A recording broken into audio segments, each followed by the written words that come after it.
everybody. Sorry, I'm just making sure this streams to my audience. Happy Sunday. Hope if you're watching this in the replay, happy whatever day you're seeing this. Happy whatever day, happy whatever year, happy new year, happy all the vibes. If you want to know what happens behind the scenes before we hit live, the past 2 weeks we've been singing Britney Spears. So that's where we're at. Has anyone been to a Britney Spears concert? I mean, like OG Britney, right? Back in the day. Anyways, we have. There you go. That was my first ever concert, was a Britney Spears concert. Such a vibe. Yeah.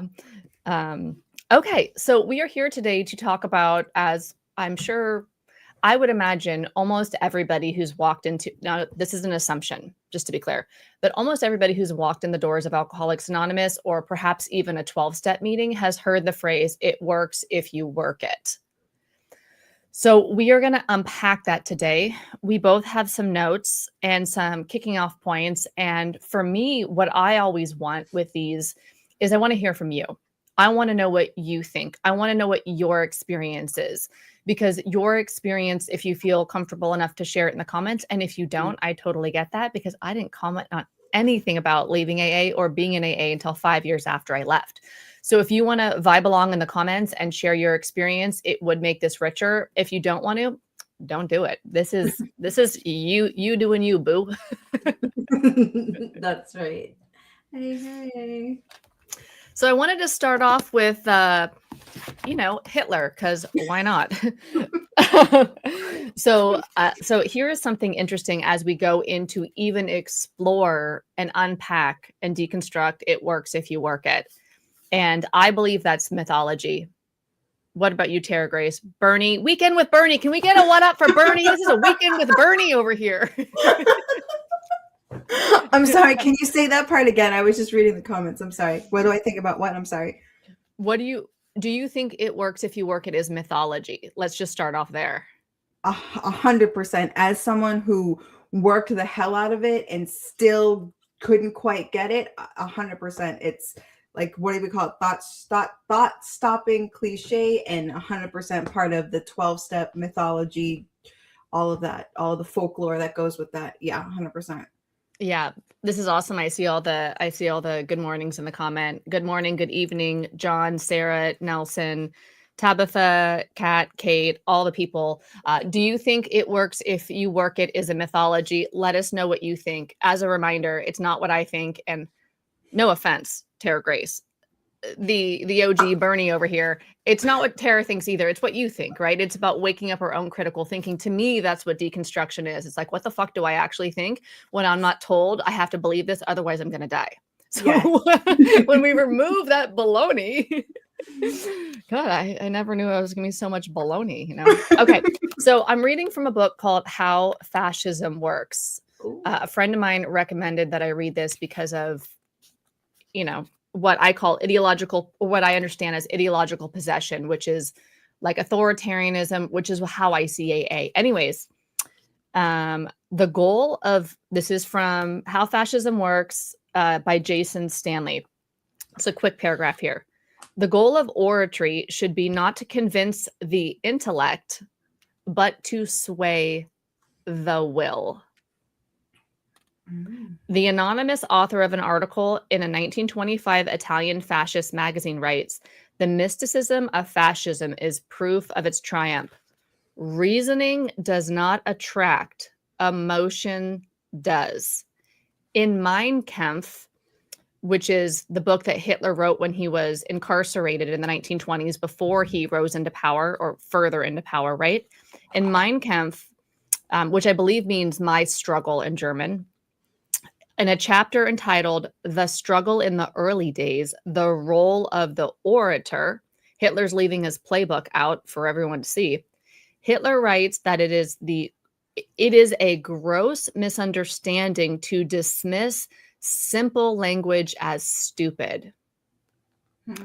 Throughout Mein Kampf, Hitler is clear that the aim of propaganda is to replace reasoned argument in the public sphere with irrational fears and passions. I wanted to start it there because while it sounds so simple, it works if you work it. it fits the description of propaganda. Keep it simple, keep it third grade level, keep it a mantra that you can say over and over and over again, and that it bypasses reasoning and it gets emotional. And you know what we do in the meetings? Well, the meetings I was in, we hold hands at the end of the meeting and we say, it's not a religion, but we're just going to say the Lord's Prayer here, or the third step prayer, or whatever, or serenity prayer. It was one of those three. And then we're going to shake our hands up and down as they're held. And we're going to say, it works if you work it. And we might even say, it works if you work it and you're worth it. Or it works if you work it, keep coming back, something like that. But we always say it works if you work it and shake hands. Now, it might be different in your meetings that you went to or in your country, but it's simple phrases that's the indoctrination. It works if you work it. Literally, it's in Hitler's playbook. That's wild, dude. But it is, like you said, I mean, or like what you read too, it like I'm just absorbing it and thinking as you're talking about it. And it does, it bypasses the reasoning and it just makes it seem so simple. Like, oh, like, it works if you work. And it's like, of course, if you do the work, then it's going to work for you. And then anything else, it becomes like, well, you didn't work it hard enough, because it works if you work it. Look at all of us. We're proof. We worked it. It works for us. And there's just so much like bullshit. Like what Tabitha said, something up there. She was already trying. And when they say shit like that, you're already trying to do it, and then they're like, well, it works if you work it. It just makes you feel like more shit, like more of a piece of shit, because you're trying to work it, but it's not fucking working for you. So it doesn't always work if you work it. Can we bring Brittany back again? If you came on a little late, we did start. We did kick it off with Brittany, bitch. What's her song? You better work. No, not you better work. It's get to work, bitch. Yeah. You better work, bitch. You better work, bitch. It'll work if you work, bitch. It is okay to laugh while we deprogram, because what the fuckery, bullshittery were we even in for however long? How long were you in 12-step? I was in AA for 10 and a half years. Let us know in the comments. How long were you in? And were you a true believer?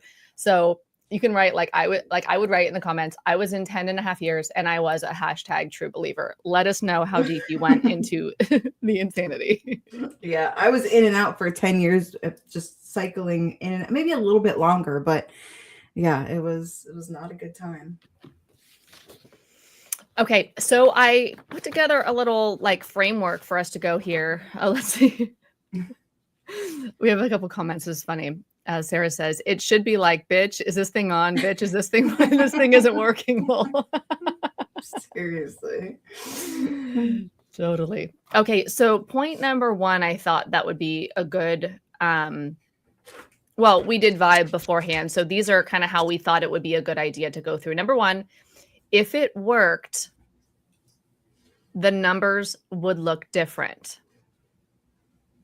So AA publicly claims about a 90% effective rate, I think. And looking at the data, people tend to say it's closer to the 95% failure rate. So if AA claims that they're very effective, but actually most studies that I've seen say it's 5%, maybe even 10%, but most of them say AA is a 5% success rate. So to say it's a 5% success rate is as if I had this much lemon water in my yes, I drink water out of one of these. If I had this much water in here and I'm saying, oh, I'm full of lemon water. No. You're fucking empty, bro. Like, hello, glass full, glass empty. Like, if there's this much, it's like empty. So to say it's a 5% success rate is like delusional. No, it's a 95% failure rate. Like the failure is so extreme that to call it successful is like part of the propaganda campaign. So independent long-term outcome data consistently lands that AA is around 3 to 8% sustained remission. So let's discuss if it worked, if you work it, then why are the stats so low? Right. And like what I said before we press record, it's like, if it worked, if you work it, the way that people are saying, I really believe that AA would be standing room only, right? It would be so hard to get in because all of these people who worked it would still be going and would still be working it. But the fact that you could pretty much always get a seat, and there's usually a lot of empty seats, and there's usually only a handful of people who have been there 5 or plus years. I feel like that speaks volumes too, you know. Tabitha said, make it make sense, because it doesn't. Sure doesn't. Sure don't. Sure don't. Burn that one down. Sure, yeah, you got to.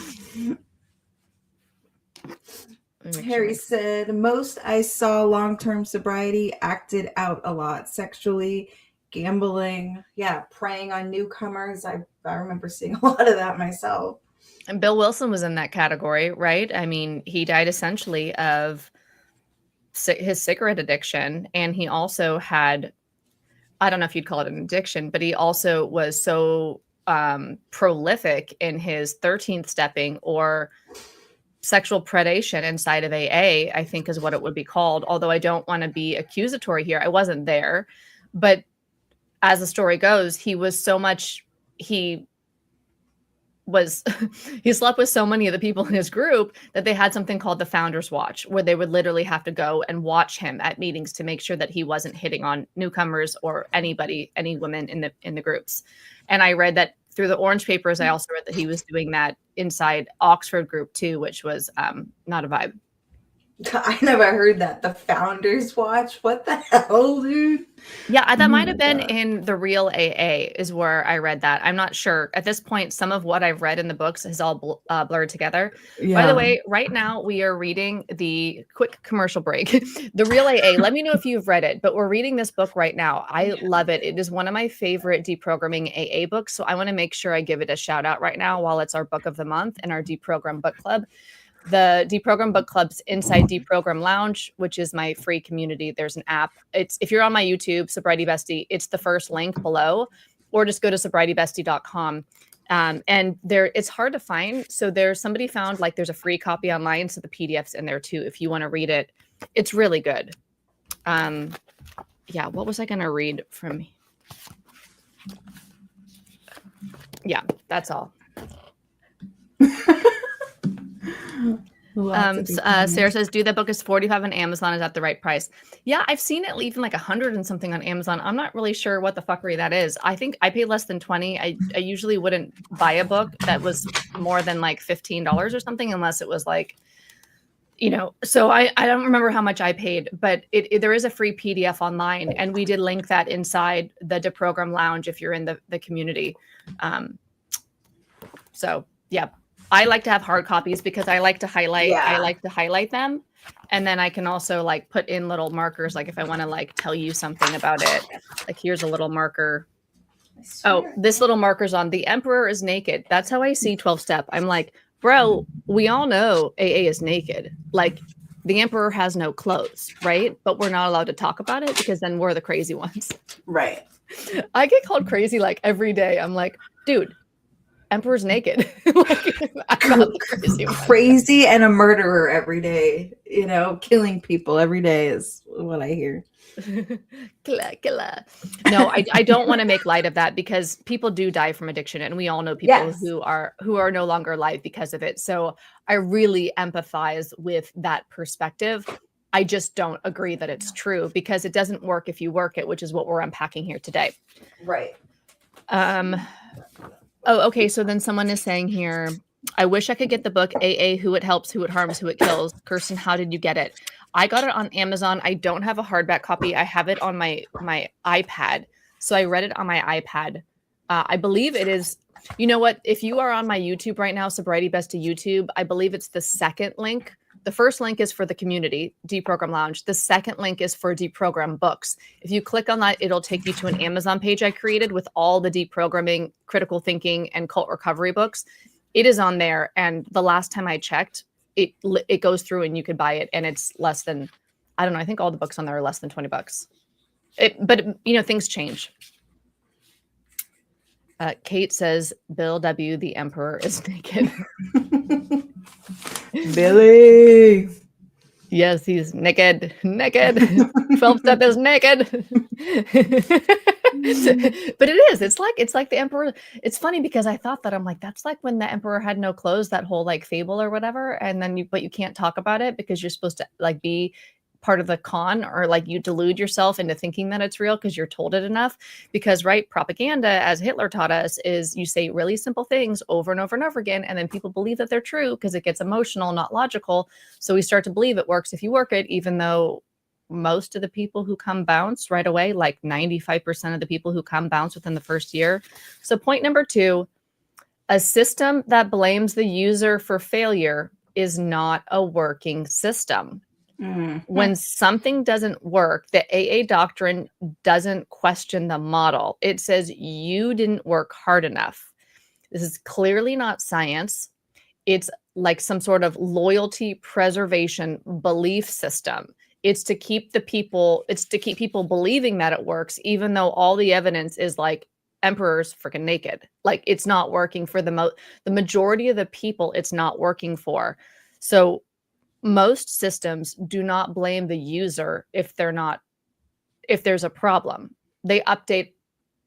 It's called like a bug, right? So they update the bug in the software because there's an issue. It's not a user problem. So yeah.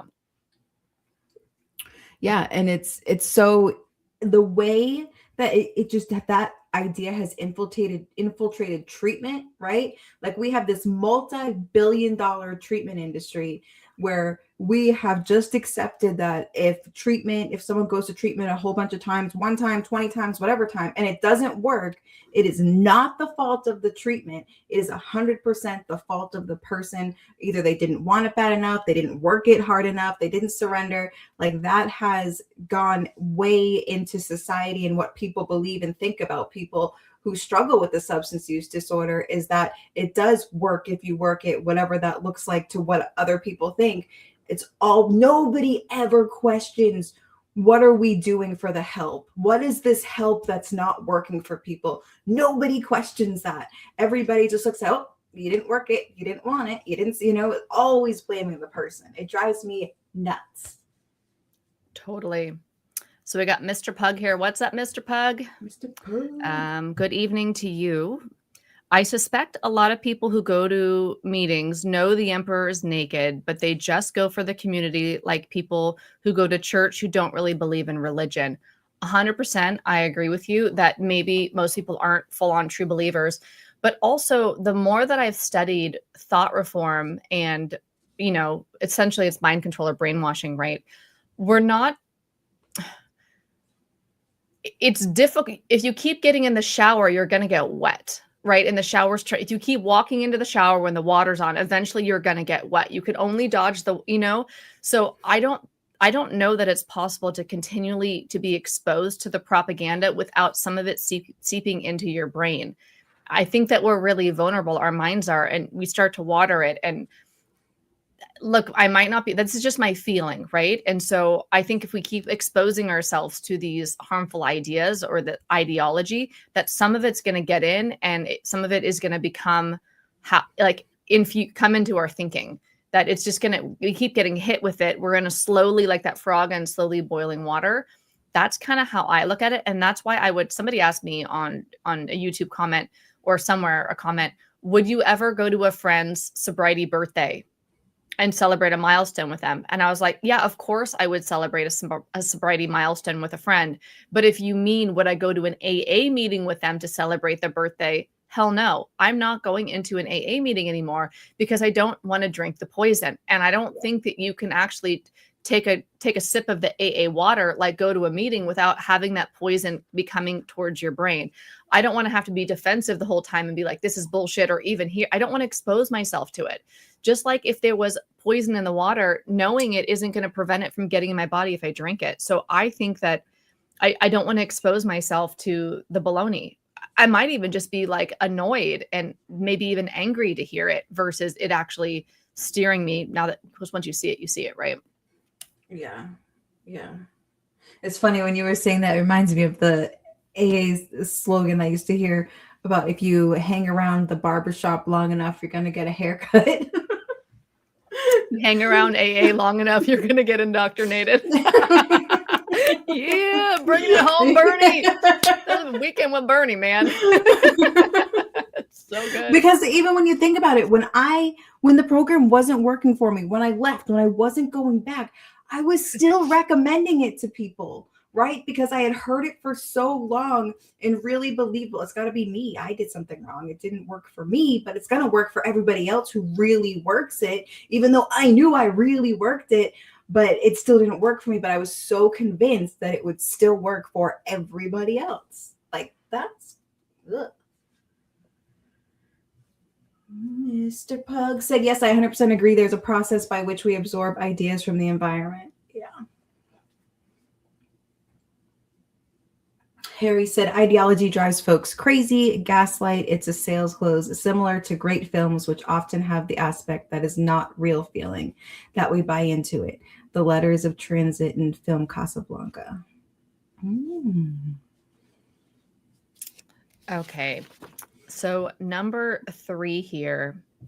Oh, and obviously when a system blames the user for failure instead of looking at the system is without fault, right? The system always works, because more of the indoctrination that we hear, and if you just hear it once, that's one thing. But when you hear it every time you go to a meeting, when you hear something like rarely, trigger warning, incoming old indoctrination.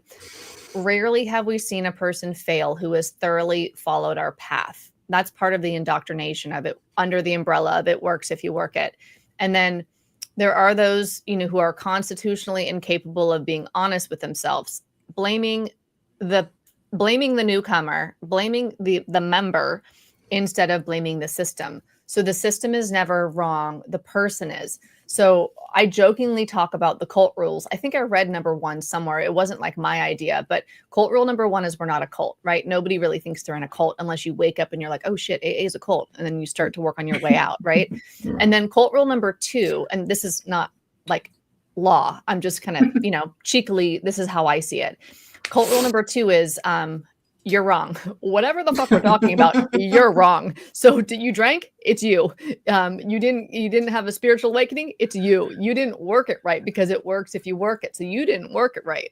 Yeah. So no matter what, it's you. So maybe the things are like, you weren't honest enough. You didn't do all of your amends. You didn't turn it over. You didn't surrender enough. You didn't go to enough meetings. You didn't have enough sponsees. You were selfish to the extreme, self-will run riot, whatever the fucking bullshit is.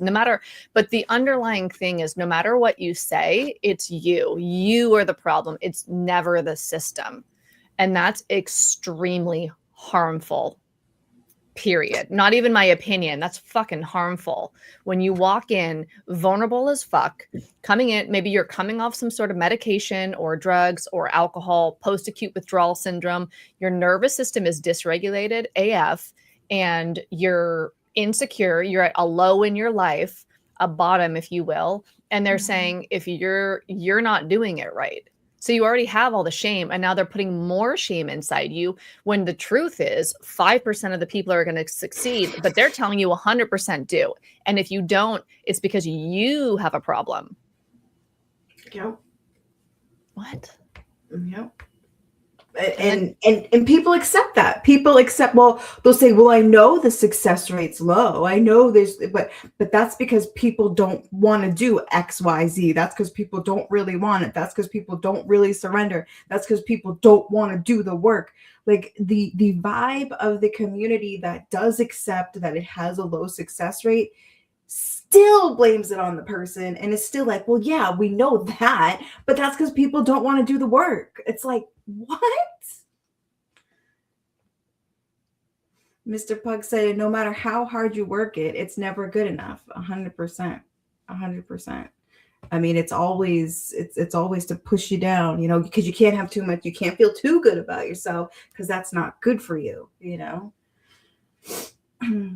Ugh, Green Mountain Mama said, I can't believe I nearly shot myself in the face because AA didn't work for me, and I believed it was my fault.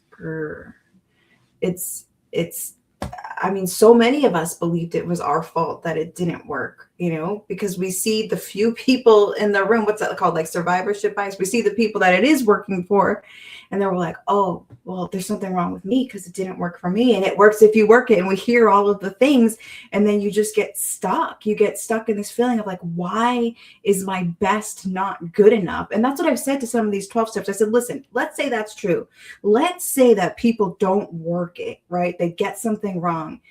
If people's best isn't good enough, then the program is still shit, right? Because these are people who want it. And so if what they're doing, if what you have designed and laid out in this program is not working for majority of people who want it, there's a fucking problem, It's Yeah. wild. And I also want to say, Green Mountain Mama, if this is reality and not a metaphor, Oh, I didn't even think of that. Yeah. like I'm really sorry that that's where it took you, and I feel really sorry for all the people that I know that were also in that experience. I have so much empathy for the people that this is true for, if that's including you. And there's people that are no longer here that I believe that this was their reality, that the harm of it works if you work it, and then believing that they're at fault because it's not working. And then also the people who barely survived AA or 12-step NA, whatever, and lived to tell about it, and were either they tried to take their own life and it didn't work, or something happened right when they were trying to, and it was because of the harm inherent in the system, and that by leaving the system and getting it out of their head and getting actual help by actual professionals, that they actually got better and thrived. So I don't want to take this thing lightly if this is actually true. And this is one of the most horrific parts to me about the ideology, is that the people who it's not working for, because it doesn't work really, they don't all survive. No.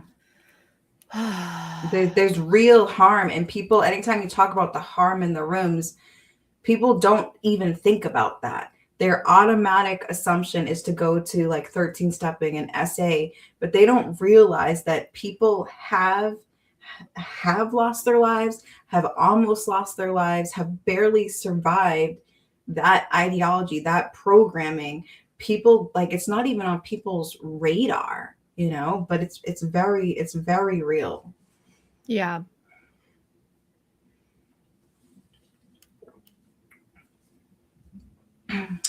Kate said, my sponsor used to tell me that the problem was that I was not living the steps and need to stop using the word work it. Things for me got even worse after that. That's always something. You're always doing something wrong, No. Don't work it, live it. Yeah, you got to practice those principles in all your affairs. Yada, yada, yada. Totally. Green Mountain Mama says, I'm much better today. Thanks, people like you. I'm really glad to hear it. And yeah, I think for me, what the first crack in my brainwashing was when somebody that I knew, and in Bali, the Fellowship of AA is super small. It's less than 100 people. So, and there's 2 meetings a day. So, everybody. You might not like everybody, but we're going to love you till you love yourself kind of bullshit. And his sponsor told him, some of you guys know this story, but his sponsor told him that he couldn't get out. He hired professional help, and his sponsor told him to cancel that help. And so he did, and that he wasn't allowed to get professional outside help, which is professional help for his mental health issues, until he finished his 5th step. And he took his own life before he got there. And now his 3 kids have no father. And to me, that was the first crack in my brainwashing, because I was like, well, how can I be a part of a group that I mean, we had this whole ceremony on the beach in Bali with a Balinese priestess and stuff. And I'm like, in my opinion, I'm like, AA killed him. This isn't right. This isn't right to tell people that they can't get, that AA works, and you don't want to water down AA's working because with outside professional help. Literally not everybody survives that. It's incredibly dangerous. So when people say that I'm killing people or that I'm dangerous, I'm like, bro, you don't even know what you're talking about, because they think, and this is my perspective, they think But the people who in AA, the funerals that they go to, are because they didn't work it right. Yes. Because it works if you work it. They're not realizing that 95% of the people fail. The majority of the people it doesn't work for, but you're telling them it does. So you're gaslighting them that you have a solution when you don't, and then it's not working for them. And then they are hopeless now. And what does a hopeless person do? Because what is depression is when the future, you can't see a better future. Yeah. I didn't know we were going to go here, but here we are. I know. But I mean, that is where it works. If you work, it takes you. Yeah. That is very real. Like, it sounds like such a simple little, like, it works if you work it. But when you fully believe that and you are doing all of the things and it's not working for you, that is where it takes people, you know? D said, Tara and Kristen, great work advancing this conversation in a serious and compassionate manner. Thank you. Appreciate that. Yeah, sometimes I don't know how to talk about this stuff because it is heavy stuff. And there's people that have some really heavy and raw shit around it, you know? It can be intense for sure. Like right now, like my heart's like, you know? Yeah, I'm like on the verge of tears even. I'm like really thinking about it, you know, like it's really this, if we really go beneath the, you know, because on the surface you have the 12-step trolls that are like, it works, it worked for me, therefore it works for everybody. And it's like, bro, you realize that your independent experience is not universal. Like, that's not how statistics work. You don't need to like be smart up on stats to know that one individual anecdotal experience does not imply the entire population has the same experience as you. What are you, 3 years old? Like when you went like this, your mom really disappeared. Like, like what kind of like, that's okay. Maybe that is self-centered in the extreme when you think your personal experience is everybody's experience, bro, just because it worked for you. And so, yeah, I mean,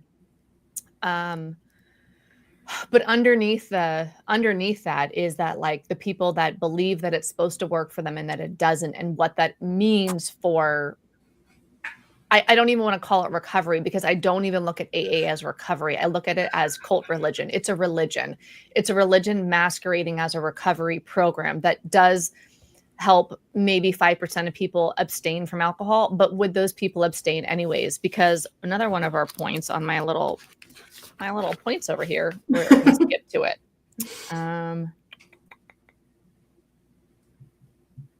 Well, let's just go in order because I'll just get confused otherwise. Okay, so number 4 is, number 3, a high dropout is not a lack of willingness. It's a lack of efficacy. The majority of the people leave within the first year, like 95%. Most are not unstable, unmotivated, or unwilling. They simply don't improve, or they recognize the harm and quietly walk away. I would imagine, my assumption, which is only as valid as my opinion, right? Which is not very valid, but my opinion, most people walk in and say, what the fuckery is this bullshit here? I'm out, and bounce. They hear the slogan, they see it for what it is, and they're like, I'm out. This is crazy. This is bananas. And they bounce. That's my guess, right? Your guess is as good as mine, right? Because I was in the cult for a decade. So that's my guess now. When I look at it, I'm like, oh, they saw it all and they're like, I'm out. I saw it all and stayed because of the love bombing. I could really use a love bomb when I was, fresh out of rehab, and they swooped me up and love bombed me. So I stayed because of the love bombing, because of the connection. And that's how I got roped in. And then I got indoctrinated in the 90 and 90 indoctrination boot camp. That worked. About 90 days in is when I was like, oh, if that's an alcoholic, I am one. But now I think the guy was, ADHD and autistic, and that's what I was relating to. Yeah. Yeah. I mean, I can't relate to the people who left, right? Because when I heard it, I was like, oh, this is the answer. This is what I have to do. But man, am I jealous of the majority of the people that left within the first year and didn't get sucked into the whole thing, because it's good for you. But it is interesting to think, like, what was it? Like, what made them leave? But I guess everyone's got their different thing. But it's probably is most people were like, what the fuck is this? Totally. Okay, number 4. Relapse is treated as a moral failure, not as a biological phenomenon. Modern addiction science recognizes neuroadaptation, conditioning, and extinction learning. That's why I love the science of Sinclair method. AA still frames relapse as a spiritual or character flaw. It's your fault because you didn't work it right. Usually it's like you weren't honest enough. But I've also heard you didn't make all of your amends as a reason why you relapsed. Nothing to do with biology, nothing to do with your brain, nothing to do.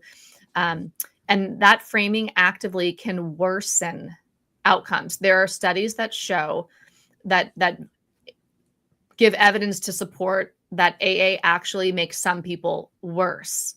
That hearing the AA ideology leads to worse outcomes for some individuals because they believe it works if you work it. They believe they have a disease. So now they're hopeless because they have a fatal progressive disease and it's working, but it's not working. So then they're like, well, fuck, my only other option is to check out. And no, we never know. Like, I always want to clarify this. We never know why somebody takes their own life. We just don't. Even if they told you, we just don't know. Like, I just don't think we can totally know for sure. But hopelessness is probably a leading cause, I would guess. And AA is learned helplessness. And then if it's not working for you, there's hopelessness there too. Yeah.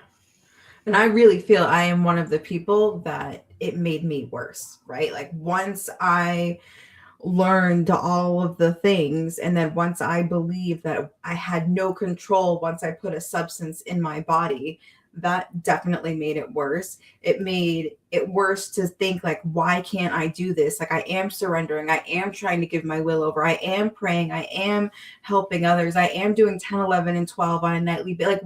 Like what else can I do? Why? And again, it goes back to like, why isn't this enough? Like, how does not wanting it and how does not doing all of the suggestions, how is that still not enough for my brain to still be cuckoo for Cocoa Puffs? You know, like I was just, I was not okay, but everyone's like, just pray about it. Just keep praying about it. Just keep praying about it. And eventually for me, I can only speak for myself. I was like, I fuck it. Like, I can't do this. I can't do this. And then I'd go out, I'd come back in, I'd hear all the things again. I'd be like, all right, this time I'm going to do it this way. And I'm going to make sure I write inventory 3 times a day and just check in with myself and call myself, all the things. And then it was still the same shit. And yet every time I feel like because by the end, it wasn't just going to detox, treatment, sober living. It was psych ward. Then, you know what I mean? Like, it literally made me, for lack of a better word, it made me crazy. It really did. Kate can relate. She said it made me worse for sure. Same. And I think that's why your story and your message, Bernie, Tara, is so powerful, because I think that's the majority of the experiences, because it doesn't work for the majority of the people. So that's why I think your voice is so valuable in this space, because I think it's more relatable to people who are really struggling with it. And they need to know that, I know it's going to make me cry too, because the most of the people that go, it doesn't work for you to say, like, it didn't work and I left and I'm doing great and I'm not even abstinent, like, and I'm fine. And there is no fucking monster in the corner. Like, that's the norm. The norm is it doesn't work. And the struggling that occurs when it doesn't work, and the in and out of rehab, in and out of the rooms, all of that, that's the norm. That is the norm. But it's people with my story act like my story is the norm, which is I didn't drink after going to AA, not even once, and not after rehab either. I'm not in the norm. I'm in the like stubborn as fuck, whatever the fuck I'm in category, and I'm not the norm. So to preach my story as the norm is harmful. Yes, I get to own my story and share it, and it is my story. But your story is more that speaks to the 95% of the people. That's why I think that your message is so powerful, because it's so relatable. And it's like, it's true. Not that mine doesn't count. Mine, of course, counts. But I hope everyone hears that, like, whatever we've been through is like, our own story and our own journey. But 95% of the people who go, it doesn't work for. So it should say it works for 1 in 20 people, should be what we say at the handshake.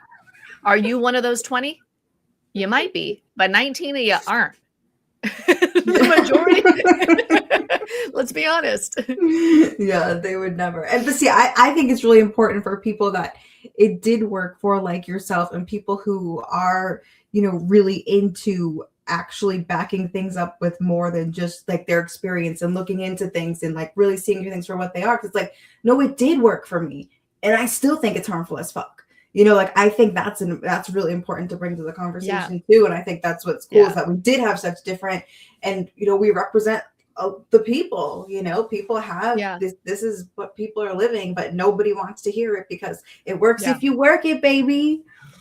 Yeah, they're because if people say you hated AA, you're an anti-AA, I'm like, bro, I loved AA. Literally, I was crying on Bill Wilson's grave, thanking him for my fucking life and saying thank you for channeling. This is my prayer, like at the foot of Bill Wilson's grave.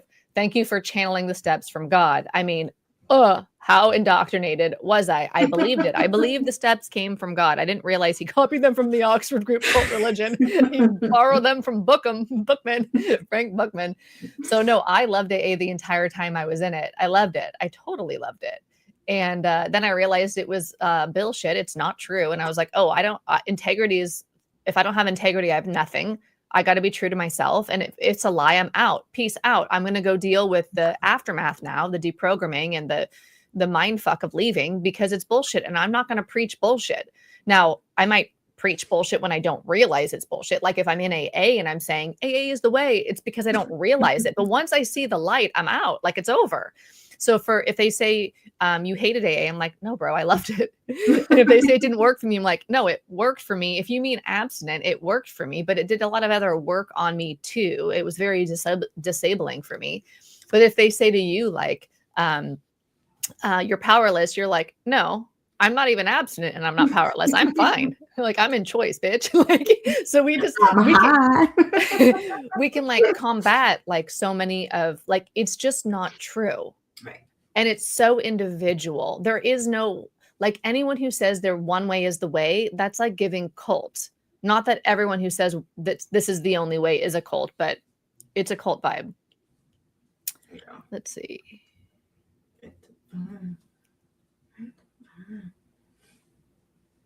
Sarah says the self-fulfilling prophecy podcast you just put out was so good and so true. Oh yeah, I think that's the one with Rainey. Rainey went to one of the same treatment centers as Tara, different years, different graduating classes, if you will. But same indoctrination camp. Yeah. Okay. And Green Mountain Mama says 30 years of alternating between suffering with chronic or chaotic use and suffering with AA. It ate my life. So happy to be free. Glad you're free. Yeah. Rick says, what up, Rick? Good morning. I'm in the stubbornness fuck class too. I'm pissed off that I made my decision on the day, but I kept coming back for 7 years. Yeah. It's a lot. It's a lot to process this. I mean, I can feel the same way depending upon where I let my thoughts go about the 10 years I spent in AA, as far as like a waste of life, like, all that. And yeah, there's a lot of grief. There can be a lot of grief. Where I'm at now today is that I do feel really excited about how I feel intellectually, my intellectual understanding of things, my embodied, like visceral experience of having been culted and deculted and still deculting now, or deprogramming. I love all that it's been teaching me about the brain, the mind, addiction, the world, manipulation, all of the things. I wouldn't trade who I am now for anything, but in hindsight, I never would have gone, right? I would never, if I could go back, I wouldn't have gone. But I also feel very excited for my current understanding of just, I guess, life and psychology and all of that. It's priceless. So it was an expensive decade-long price tag to pay, but Yeah. Kate said, I loved AA while I was in it, but in the last year or so, I had the epiphany that I was really messing up my mental health, and it had been for the whole time. And that's the thing too, is even though I was struggling, I still loved it, because I was like, aren't I so lucky to have this guide to living that if I can just get it right, like this is everything I need.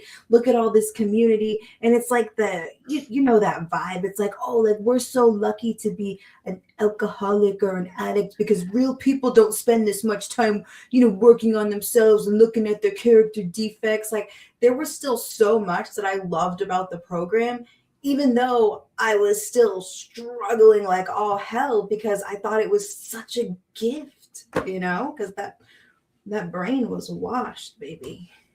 Yeah, the brain was washed.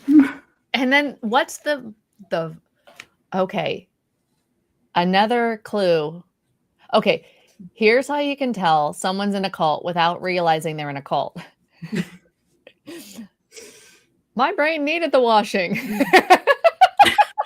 Anyone who says, okay, it's brainwashing, but my brain needs the washing. I'm like, that's part of the brainwashing. That's literally part of the indoctrination, that we need the brainwashing. It's not a cult, but I need the brainwashing. That's like, I don't know. It sounds like propaganda to me. A way that you like break free from that's a bad thing. You claim it as if it's a good thing. It's like, what? Yeah. What? Okay. Then we have number 5. If the treatment worked, it wouldn't require lifetime dependency. So this is what I like to call forevery.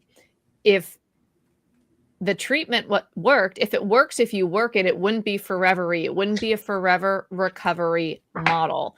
When I was like, oh, and I might have just made this up. Sometimes I make up things so I can help myself understand the world better, like leaving AA, because there's not a fucking roadmap. I was like, oh, it's a forever recovery model. So that epiphany for me, understanding that AA is a forever recovery model, helped me break free from this idea that to leave is to die, because AA is like, you have to stay forever for your daily reprieve. Otherwise, you're untreated alcohol, dry drunk, all these things, and you are going to go pick up again. And if you drink, you're going to get arrest, jails, institutions, or death, right? You're going to die. My fear was I was going to die. So part of the way that I uncoupled that from my brain of to leave is to die is I realized, oh, they're preaching a forever recovery model. Not all models, because it's not a truth, it's a model. Not all models are forever recovery. So forevery is an AA thing. In fact, recovery generally, whether we're talking about a broken leg, as y'all know, I'm becoming a broken record on the broken leg thing, but recovery is temporary. That's like anything that's big is large. It's like by definition, like recovery is temporary. So, okay, here's the next discussion point, or talk about whatever you want. But if the treatment worked, it wouldn't require lifetime dependency. Most evidence-based medical treatments include coping skills, trauma healing, harm reduction. AA structurally requires lifelong participation to avoid failure, devastation, doomsday, death, all of the threats that are inside the big book. Yeah. It sure does. And I know there will be some people who are like, well, I only go to like one meeting a month now or whatever, but you're still in the belief system that if you don't stay spiritually fit, if you don't keep working these steps and working with others, that your disease is going to come get you. So like they always talk about how like, oh, it says recovered in the, it's like, it says you're recovered, but are you really recovered if it's a forever thing that you are constantly having to do to stay okay? Like, yeah. I surely don't think so. Like, go back to the broken leg thing. Once you break your leg and it heals, you don't have to like keep doing, walking with crutches to make sure that it doesn't break. You know what I'm saying? Like, it's like, yeah. And it's a book. It's not a universal truth. Like if I drop this hair tie, which I don't even know why I'm holding, I'm just like maybe like stem toy. I'm just like pulling it apart under here. You can't see. So if I'm holding a hair tie, I know because it's a universal law. If I drop this, if I let go, it's going to fall. That's called a universal truth, right? Every time I do it, there's not once, unless I'm in space, like in a rocket ship or something, it's going to fall. That's a universal truth. AA, the big book, it's not like that. It's not like every time I do it, it's going to be 100% of the time it's going to follow universal truth. It's not fact. It's fiction.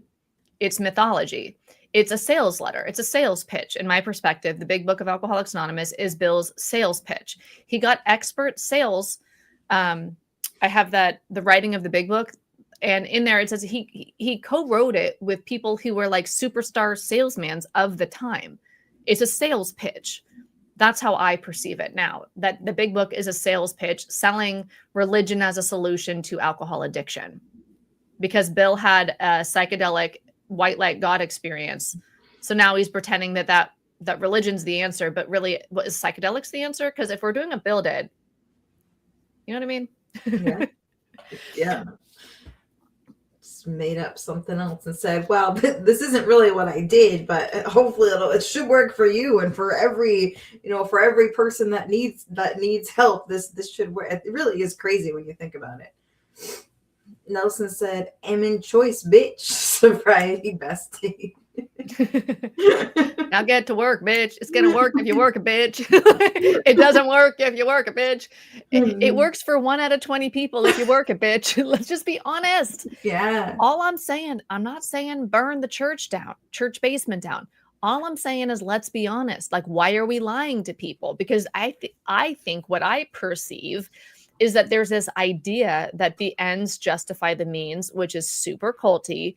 And it's that we know what's best for these dumb, drunk people. So we were going to coerce them into this system without being honest, transparent, or telling them the truth for their own good. I know better than you, so I'm going to lie to you to get you into a system. That seems to be what people are saying. They're saying it in a lot kinder or more manipulative terms that aren't straight up just saying that. But it's kind of what it's giving is that we have to tell them this because otherwise they're going to die. Yeah. But it doesn't work. So if you just said it works for 1 out of 20 people, maybe try a more effective approach first. And if you've tried out the ones that like work for like 8 out of 10 people or whatever, and you want to come this route, okay. But look around the basement. There's 40 people in here. 2 of y'all are going to stay sober for a year. So if that's not you, just know it. You can keep trying. You can keep working it. But it's 1 out of 20 people. Right. And it's 1 out of 20 people, not because those people don't want it and aren't working it right. It's just that's what it is. Even with the people working it, it's like the ones that will just excuse that bad, that bad outcome will be like, well, yeah, but then they blame it on the people for it being that bad. Well, yeah, it's that bad because addicts lie, alcoholics don't want, you know what I mean? Like it's all of those things. Yeah. And maybe some of them don't want it. Okay. So that's probably true. There's probably like 100 or hundreds of reasons why it doesn't actually work. The main reason I would say is because it's literally not a recovery program. It's literally a religion. I mean, no other recovery program is like filled with like atonement, surrender your will and your life to God, confession, like seek God's will in all of your actions. Like it's literally a religion. It's not a recovery program. Recovery programs are like, okay, you're going to get triggered. Here's how you cope with triggers so that you don't use alcohol. Like the kind of practical things that we understand about modern science to help one recover. That's like saying strapping somebody to a chair is recovery for a broken leg. Okay. But what about a cast and crutches, like in physical therapy?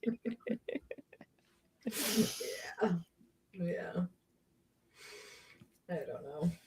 I don't know. Sarah said, I thought I was too good to be brainwashed, like I was a smart person or something. Wow, such an idiot. Not an idiot. It's just the program's doing what it does. I mean, I think majority of us prior to walking into that room, those doors would say like, no, like no one can brainwash me. Like we would really think that. But then once you get submerged and the cult starts culting, then it's happening, but you don't even realize it. And that's what makes it happen, is that you don't realize it. We don't really get it. And we think that we're not vulnerable. And that's part of, I think, the I'd say maybe it's ignorance or arrogance of the human mind. because I thought the same thing. I think that we tend to think that we're invincible or that we're not susceptible or whatever. And I think ironically, that's what makes us more susceptible in a way, because we think that it's not going to affect us. So our guards are down because we think that, we're not looking, I don't know. So I thought that, and what would have been a better strategy in hindsight is actually looking at brainwashing, doing the research on what it is, what it looks like, and then figuring out what that might look like inside AA. And then with that knowledge, self-knowledge does not avail us nothing. And if I took that self-knowledge and then I kind of knew what it was, now I know what the brainwashing is. Now I know it works if you work it as part of the brainwashing. I didn't know that. I thought it was a dumb, annoying phrase that people said, well, they held hand and prayed at the end of the meeting. So I left every meeting my first year like 5 minutes early because I wasn't going to say the Lord's Prayer. Like, go fuck yourself. I'm not praying with you guys, and I'm not not holding your hand. I'm not joining your bullshit. I don't want to be in the religion. And then eventually, I kind of got over that or got indoctrinated further. But yeah, the indoctrination is it works if you work it. So I want to read a little bit really quickly from, it's called Resisting 12-Step Coercion, How to Fight Forced Participation in AA, NA, or 12-Step Treatment by Stanton Peele, Charles Booth, and Archie Brodsky. I hope I didn't. What page are you on? I'm on page 50. Okay. And this is from the 90s, right? So let's just hold that like as a truth as I read this. So the second paragraph down, but even this 5% success rate is questionable if AA's success in dealing with the alcohol problems is defined as the very modest level of 1 year's continuous abstinence. And then it skips a little bit further too. It appears to be no better. This is an interesting fact here, or point. It appears to be no better than the rate of spontaneous remission, which has been estimated to be at anywhere from 1% to 33% per year for those with alcohol problems. If this is, and then AA's recovery rate of 5% or less could be lower than the rate of spontaneous remission, which means literally doing nothing. Then I highlighted one line over here because I think it's so important. Let me know if you can read that. Can you read that one line that I highlighted? Yes. AA is actively harmful. Boom. I agree. Right? And this little, what sounds like annoying and then it becomes like a mantra, it works if you work it, is how it is actively harmful, because it's a dead out lie. It's a lie. And it works for 1 out of 20 if you work it. I'd be fine with that as a slogan because it reflects reality. There's evidence that support that could be true. And then number 6 is the it works if you work it slogan reverses the burden of proof. Instead of proving that the method works, the method is just proving you fail. It's proving that you failed. So they're just saying it works if you work it without proving that. They're saying if it's not working for you, it's because you didn't do something. That's their proof that it works if you work it. So it's not logic. It's backwards. It doesn't even make any sense. But remember that first thing that we read in the fascism book about Hitler, how he's like, the goal of the orator should not be to convince the intellect, but to sway the will. Reasoning does not attract, emotion does. Doesn't it feel good to think it works if you work it, that there's a solution to your problem? It feels good, but intellectually, it doesn't make any sense. You look around the room and you see people don't come back. You know that people are raising their hand, getting another chip as a newcomer. You're seeing evidence of it, but reasoning does not attract, emotion does. Yeah. I mean, like I said, even as somebody who was literally just felt like I was going insane trying to make it work, hearing it works if you work it was comforting because I thought that I just had to get it right. There was just something I was missing. And once I figured out whatever that was, that this was going to work for me. So it did get my emotion and it did, keep me committed to something that wasn't working for me because it works if you work it. So obviously I'm just not working it right. So I got to figure out whatever that is and then it'll work for me. So yeah, totally. 100%. I can never say that first word right. Nelson says, coercing the most vulnerable gives me the spiritual heebie-jeebies 100%. Yeah. Cassandra says, life can get better. We just misguided the cause. AA didn't save you. You saved you. Yeah. Blue Butterfly says, it's even more damaging and dangerous to go back into AA after starting the deprogramming process. Ooh, say more. I would love to hear this. This is not my experience. Also, Blue Butterfly, keep your eye out on your mailbox. A copy of my book may be arriving on Friday. Okay, then we have, I remember having the will not happening to me thinking to.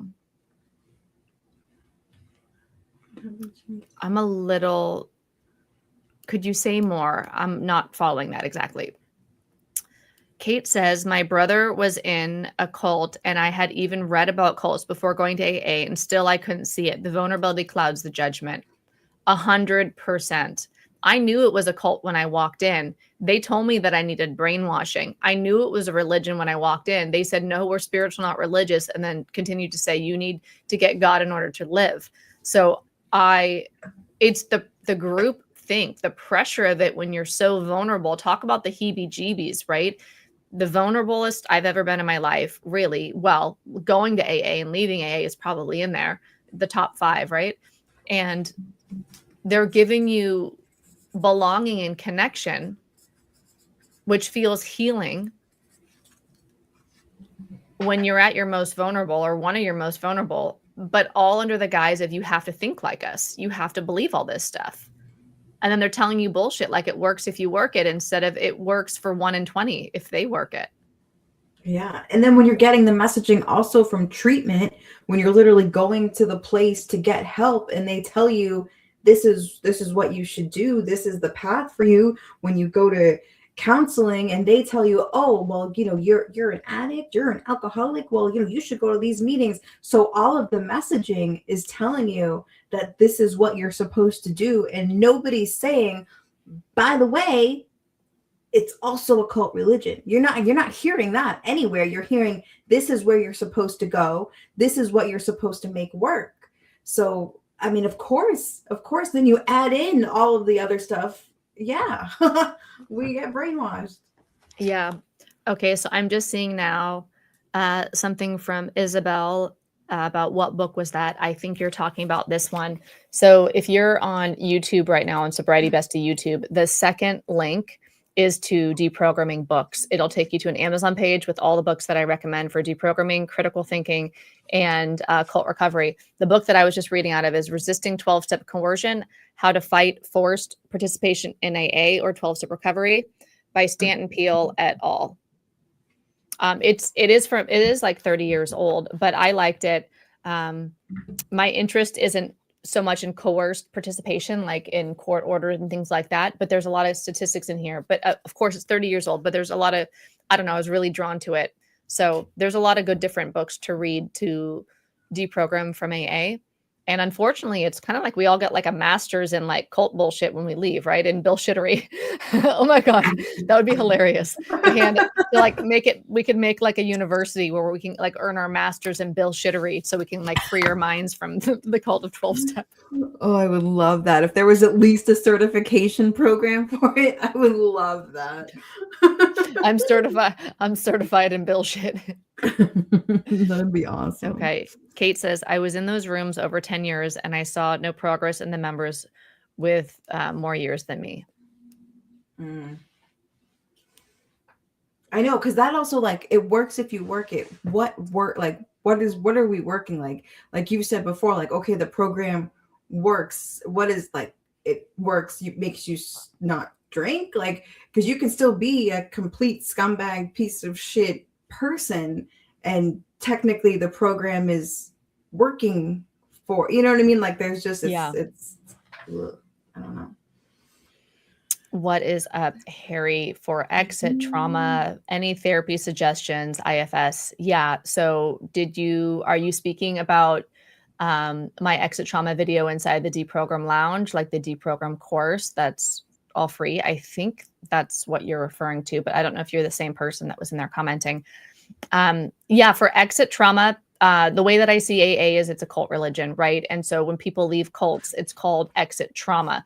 And there's very specific ways that we can be traumatized by cults and experience that trauma when we leave. Not everybody who leaves AA is traumatized. Trauma is just our nervous system's reaction, right? So it's very individual. It depends upon a lot of things.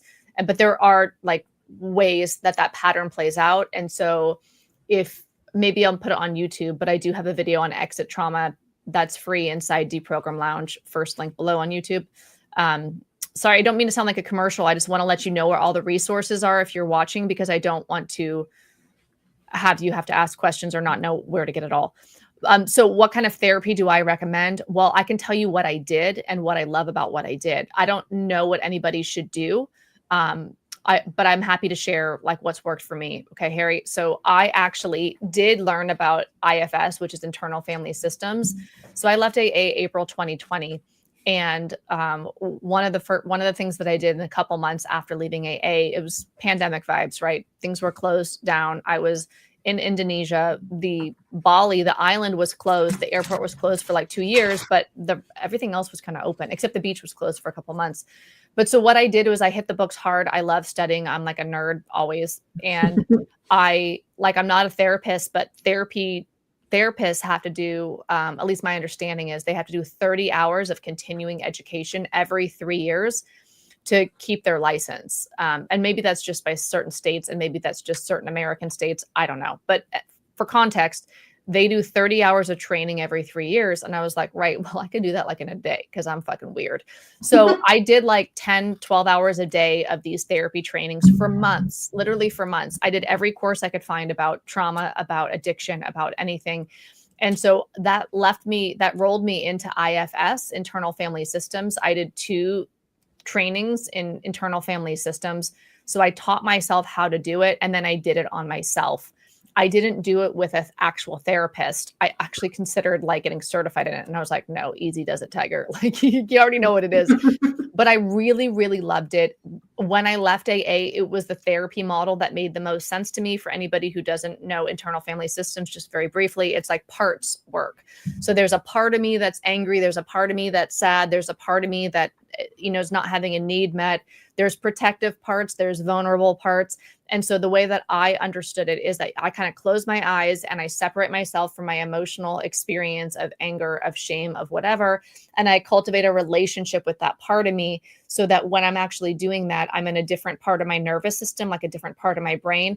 I'm not reliving the trauma. I'm meeting that trauma with compassion, my own compassion. The way that I look at it is I'm giving myself the love that I never got then. A younger part of me is acting out emotionally, and I'm giving my younger part present day Kirsten love in order to heal it. And my understanding of the science on that is that when I'm, forgive me if this is like boring or not relevant, but this is to answer the question. So when I'm in that space inside my mind where I'm holding that part of me, that younger part of me, that emotional part, I'm holding it with compassion and I'm hearing it, I'm listening to it, I'm letting it speak, then I am actually burning new pathways in my brain instead of reliving the story of the trauma, which only makes the trauma stronger as far as I understand. I'm actually building a new neural pathway. I'm cultivating a new relationship with that part of myself that was hurt. And that is my actual healing. That's how I resolve it. So I like internal family systems because my understanding of it is that it resolves trauma. It doesn't perpetuate it. You're not in a basement always talking about your pain or whatever. You go in and you unhook from it the story of it, and you're creating a new story. You're burning a new pathway in your brain. I love internal family systems. It's what I did on myself because I'm kind of weird like that. I love studying. And so I will read all the things. I want to know how it all works. I don't know. Curiosity. Maybe it's autism. I don't fucking know. It's just who I am. It's how I've always been. So yes, I loved internal family systems, but I don't know what anybody else should do. Like, Tara, did you go through any sort of specific therapy when you left AA? Is there a kind of therapy that you love that you think that would be good for deprogramming? I literally did all of my deprogramming just from speaking out and thinking that I was like an all pathways recovery person, right? And then I connected with other people who were in harm reduction and I learned about other things. Like when I first started speaking online, like I still thought a disease. Like I was still there, but I was just that there's more than one way to recover, right? Like that was like my thing. And especially because I used cannabis and like that was really my thing. But I had no idea all of the things, right? And then other people told me things, recommended books, you know, started doing some of my own research and just looking into shit and being like, holy shit. And I think for me, the most freeing thing was learning that majority of people don't find success in their rooms, and that majority of people recover without that kind of stuff. And then I was like, oh, like, and then that just like opened up this whole new world. And there's nothing specific that I've really done. And I certainly haven't worked with any professionals, and I haven't had any sort of path. It's just been messy and open. Mr. Pug said it would be great qualification. Tara and Kirsten have PhDs in bullshittery. Oh my God. Make my mama proud. Okay. Green Mountain Mama says, I drank because of PTSD symptoms, but no therapist would work with me until I had a year of sobriety through AA, which made the symptoms worse. Yeah, it's totally fucked up. 100%. That's a trap. So Harry is saying, and talk therapy. So when I left AA, so I studied IFS and did it on myself, and that was super healing, and I loved it, and it was a vibe. And now I just kind of do it naturally because I kind of wired my brain that way. So if I have a big emotion coming up, I might close my eyes. I might imagine having a conversation with that emotion so that I can actually like process through it that way. That's just what I like. Everyone's going to be a little bit different though, what works for them. But as far as and talk therapy, yes. So I hired a therapist when I left AA. I had worked with her before for childhood trauma. And so I'd already done like 2 workshops with her, like live-in workshops where we all slept together and worked together. And it was like, they were each like a week or like 10 days long on like primal therapy was the first one, and which is about childhood trauma. And then the second one was about like teenager kind of level trauma. So I had already had a working relationship with her. I called her and said, AA is a cult. It's bullshit. Like I need help getting out. Like alcoholism's not a thing. And she's like, I'm glad you finally see the truth. I totally agree with you. Let's do this.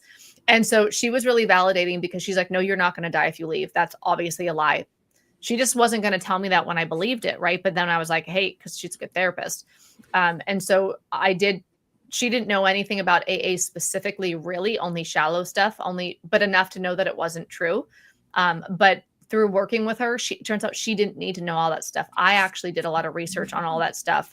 And most of what I researched on AA, I've put free out on the internet. So the information is there now.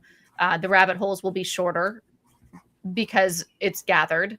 At least that's how I look at my Sobriety Bestie YouTube channel. It's like there's a lot of information there. So you can still seek all over the place, but there's also like specific playlists that you can go through to like learn things like the origin myth and AA as a cult. And I don't know, people really love my culty comments playlist because it's breaking down individual culty comments and showing the ideology in them. So I just think, yeah, talk therapy would be great, Harry.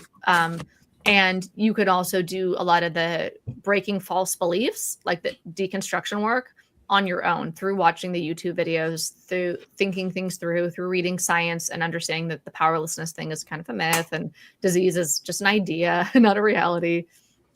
Yeah, so it's like a combo, I would say. You're lucky that your therapist was like that, because I do feel like most therapists, even though they don't know, kind of like what some people are saying in the comments, I think a lot of professionals, even though they don't really know what it's about, still co-sign the hell out of it and still think that people should go because it's everything that they've heard their whole life, you know?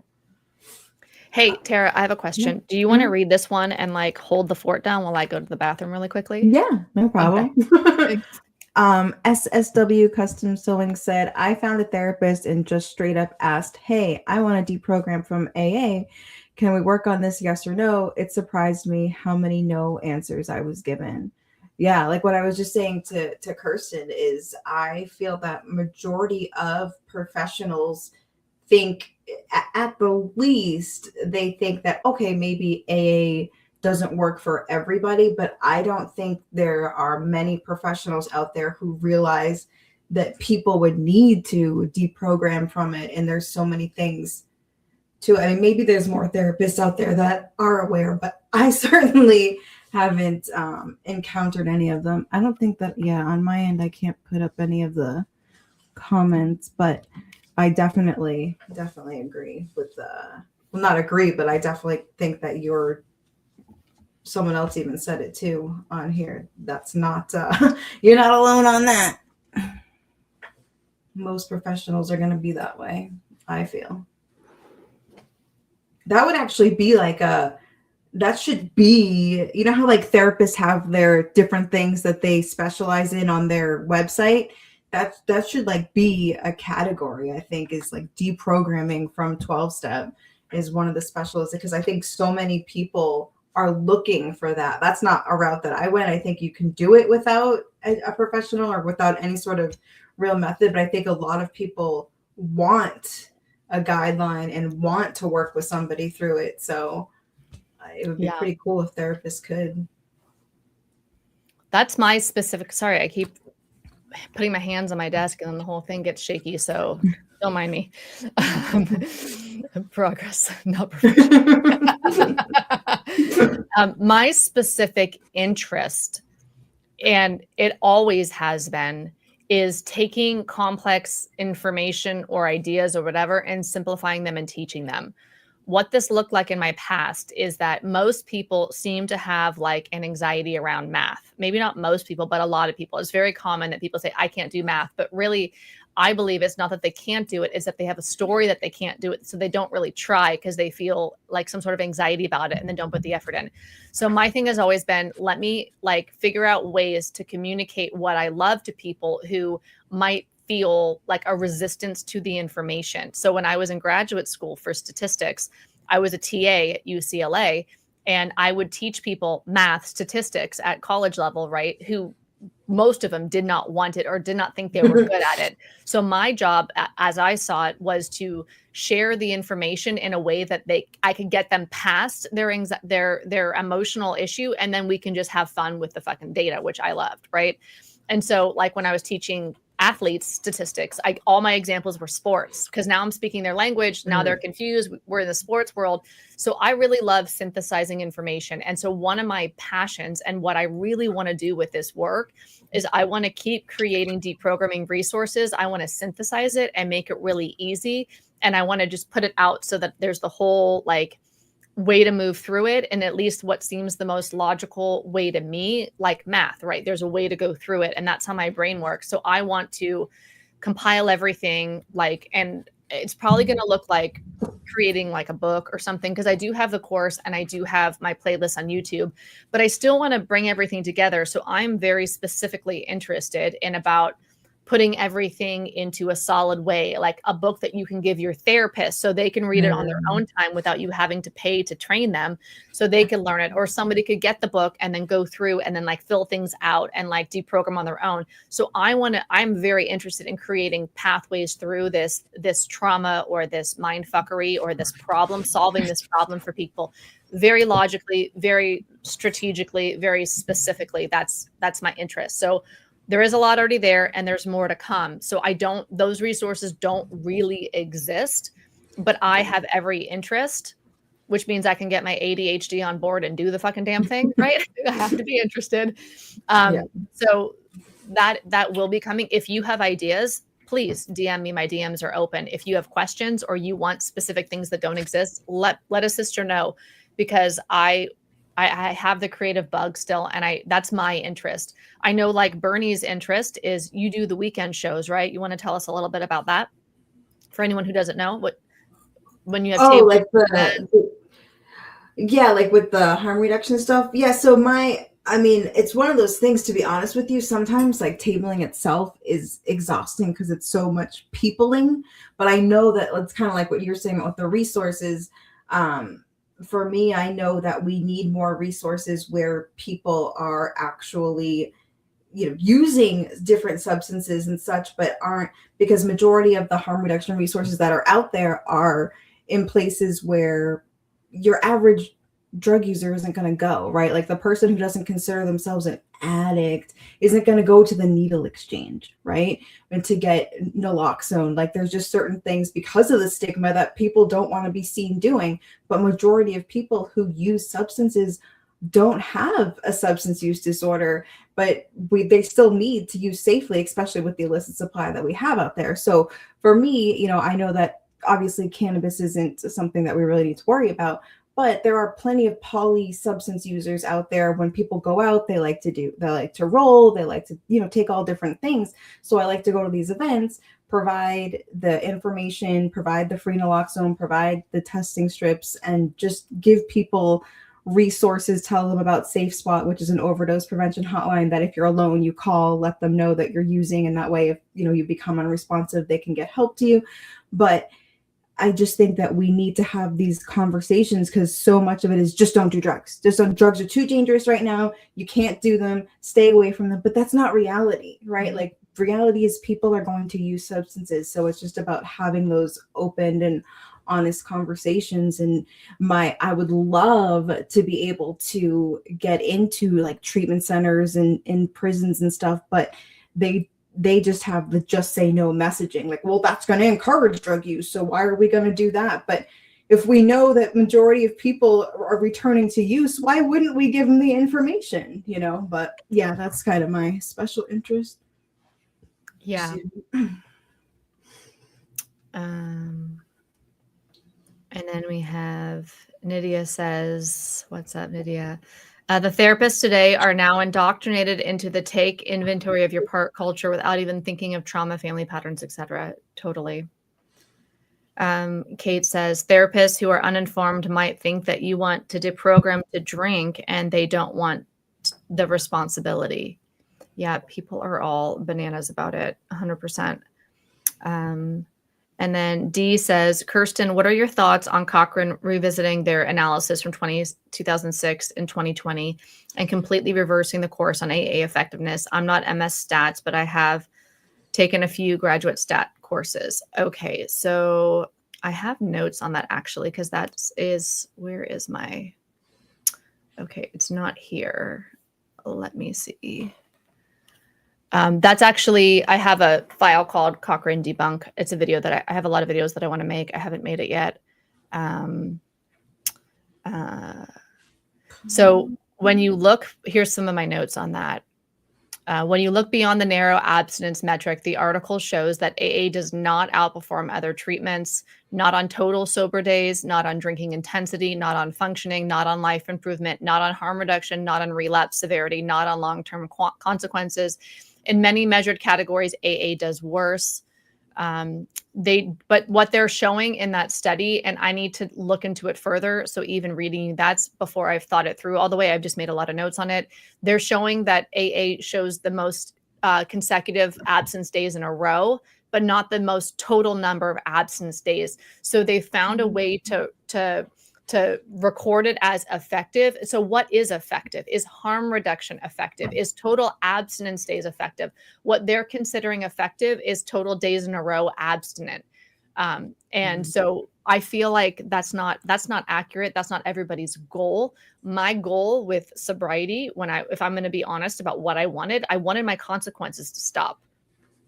I didn't want to get sober. I wanted to live, because I felt like the consequences of my drinking were going to kill me, right? And so success to me in effectiveness is not defined by AA's lens. AA's lens is abstinence is success. That's not what I think successful is. What I think successful is individual. It's harm reduction, and your harm reduction may be still drinking, or it might be abstinent. But number of abstinent days in a row is arbitrary to me, where it's more absence days total. That's also arbitrary to me. What seems to me to be the most effective thing is reducing harm. Anything else just feels like arbitrary. Like you're making up your view, and you're putting your view on us as if your view is correct. Number of absence days in a row is what that study is measuring. As far as, again, this is a little preliminary. I was reading you some of my notes that I took like a month ago, so it's not fresh in my head, but I do want to make a whole video on why I think that the Cochrane study is misleading. So those are my preliminary thoughts. And like you're saying about what they're defining as success, right, is numbers of days abstinence. And I think that majority of us, I don't want to speak for everybody, but I do feel like a lot of us who are not abstinent in our journey now in life after chaotic use and life after 12 step is because we are not, like, our mental health is not better when we are abstinent. So if I get 3 months strung together abstinent, but I'm literally like at the edge of my seat pulling my hair out of my head, you're going to consider that more successful than 2 weeks doing really well, showing up for life, and because I smoke a little bit of weed. So it is like the qualifiers of what success is. It's like, yeah, you can be abstinent but still not be better off than you are when you have a little bit of THC running through your blood, Yeah. And more important than days abstinent in a row, I would think, is resolving of the reason why you were problematic in the first place. Yeah. For me, it was dysregulation. It was unresolved trauma, unrecognized neurodivergence. There was a lot of things that I didn't understand about how to optimize my brain and my nervous system. And it really came down to my nervous system. And because I didn't know how to, I didn't have a good strategy to work with my nervous system other than alcohol. Alcohol was my strategy. But mindfulness is a better strategy than alcohol because it has long-term results, right? It can change my brain. So yeah. And that goes back to that whole thinking that like the use of the substance chaotically is the main problem, when most of us it's either a coping mechanism, a strategy, whatever it is, to something else going on. So when you're looking at it, that is the main thing, then I guess, yeah, the qualifiers would be different, what they consider success. Sarah says a drug is a drug. And I think that's the eye roll one. A drug is a drug is a drug. So I had somebody say the other day, I think I said this on Thursday's live stream. I had someone say in my comments the other day, AA is the most effective. I'm like, yeah, but it's 5% effective or 10%, where Sinclair method is 78%. And then the other person said, but Sinclair method uses drugs. I don't want to be addicted to drugs. Ha, ha, ha, ha, ha. Like as if what I was saying was crazy. I'm like, I can't. Go take a Tylenol, bro. Like, what do you mean? Like, are you just saying like you don't ever take anything at all? Like you don't even take caffeine? Like you literally don't take anything? Like, where is your purity? Like, what is this, your religion? Like, I don't know what you're preaching here. Like, does that mean you're gonna have surgery without anesthesia and without antibiotics? Like, what are you fucking saying, bro? Like, what's the problem? The idea that medicated assistance therapy treatment. Medicated treatment. Okay. The idea that medicated assisted treatment isn't valid recovery is AA ideology. That's why my current level understanding, which is still sophomoric, of the Cochrane study, is it's assuming that we all have the same goal, which is number of days abstinent in a row. We don't all have that goal. In fact, I would even say number of abstinence days total is a better goal than number of days in a row, but I don't even think number of absent days total is the goal. Right. I think it's harm reduction is the goal. Less blacking out, yes. less binge drinking, less losing your cell phone or whatever the consequences are, right? Mm-hmm. There's so many things that you can do to get people excited about the path of recovery that don't come down to complete abstinence. Like you were saying, if they have less blackout days, if they, drank more, even just hydrated more, so they were less hungover those days, like those small wins that you can celebrate with somebody to get them to a point where maybe it's not complete abstinence, but they have reduced how harmful this is, what's going on is doing to them, Yeah, because 100%. Coercive control is not a vibe. It's 2026, people. Something about last year, I kept saying it's 2025, people. We deserve better. But I'm like, now it's 2026. Now we're pretty much in we're beyond Back to the Future. You know what I mean? What year did the DeLorean go to? I don't even remember. Remember Doc Scott, was that his name? And Michael J. Fox, and they had the DeLorean and they went back to the future with the banana peels or whatever the fuck. And when they went to the future, what year did they go to? We've passed that year, right? We're past Back to the Future. Yeah. We deserve better. Definitely deserve better. Okay. Kate says, that kind of book would be so important, Kirsten. You know what? I was journaling this morning, as you do. Actually, I journaled for 10 minutes about what I want to create, and then I side quested. Do we have any other like neurodivergents here who love all the rabbit holes? So my current rabbit hole that I started yesterday is Winston Churchill. So I spent all this morning learning about Winston Churchill, as you do, because I wake up really fucking early. But before that, I did journal, and I came up with actually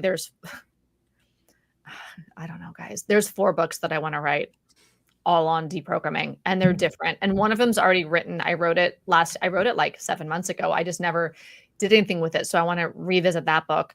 It's an introductory deprogramming. It's just some of the bullshit to like break up right away.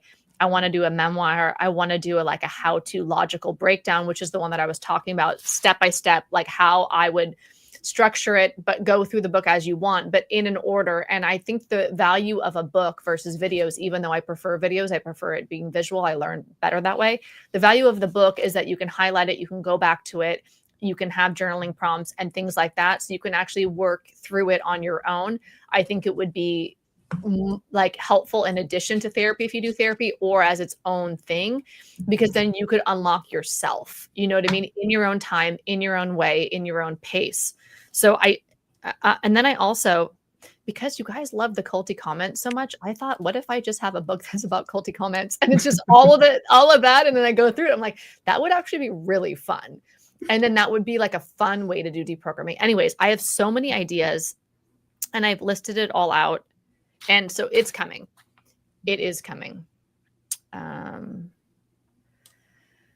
Yeah, we have that. You absolutely buy a copy. Yeah, I think there's so much value in just having things in print. And so, yeah, like that's my desire is to put things strategically in. Like, did you guys ever do strength finders where you can find your top strengths and you do that survey or whatever? Like there was a book about it 10 years ago, 15 years ago, but you can also go online and find your top strengths. No matter how many times I take it, my number one strength on there is strategic, is strategy. So that's the way my brain works. I want to put everything in an order that makes sense to me, kind of like a math problem or like a statistics thing. And that's kind of like what I want to create. And I love that you're harm reduction, Bernie, and that you want to go out and you want to help keep people alive in that way. And I want to, help people get through the mind fuckery. My biggest trauma isn't any of the things that I went through, like the essay when I was a kid or anything like that. My biggest trauma, when I really understand neurodivergence, is particularly autism, but also ADHD. But I think this is specific for a lot of, or most autistic girls and women, is being what I call globally gaslit, where the world is constantly reflecting to me that my reality is wrong. So the fact that AA is a lie really hits the core of like my soul with fuck you, stop lying to us. Fuck you, don't tell me my perception is wrong. Fuck you, don't make me believe lies as if they're true and then live inside that lie castle. Fuck you. So I take the mind fuck very seriously and want to like solve that problem. And you've probably lost a lot of friends. You've seen a lot of things without the harm reduction being there, so we all have our passions. Yeah. Sorry, I'm going sidetracked here. That's okay. Another big thing for me too is, in speaking out about this stuff, is so much of the treatment is based around this stuff. And I think so many people don't even realize there's a problem because of the it works if you work it mentality. So many people don't think there's anything wrong with treatment being 12-step based, or so much of the ideology coming from there. They don't see the problem, because if the person wants it bad enough, they're going to make it work, is the mentality. So it's like people have to hear this shit to realize there's even a problem. Like people don't even think there's anything wrong with treatment. They think that, we just need more, more beds and people have to want it. Like they think those are the two hurdles. It's like, no, the treatment itself is trash, but people don't even know that. And that's fucking scary. Now, you said abstinence does not lead to an improvement in quality of life necessarily. That is why the AA sober terminology is dangerous, because people think time equals success. 100%. I say all the time to some of these, as you call them, culty commenters, it's like you can be 10, 15 years sober and still be the biggest piece of shit. But what makes it so scary in AA land is that you can literally be known for being a predator, but because you have time, that means so much more than the fact that you are a predator because, well, people need to focus on themselves and some are sicker than others. And if that's a known predator and a girl gets a ride home from him, well, that's on her because everybody knows like time is all you need in the rooms to be unstoppable. And that is terrifying. Yeah.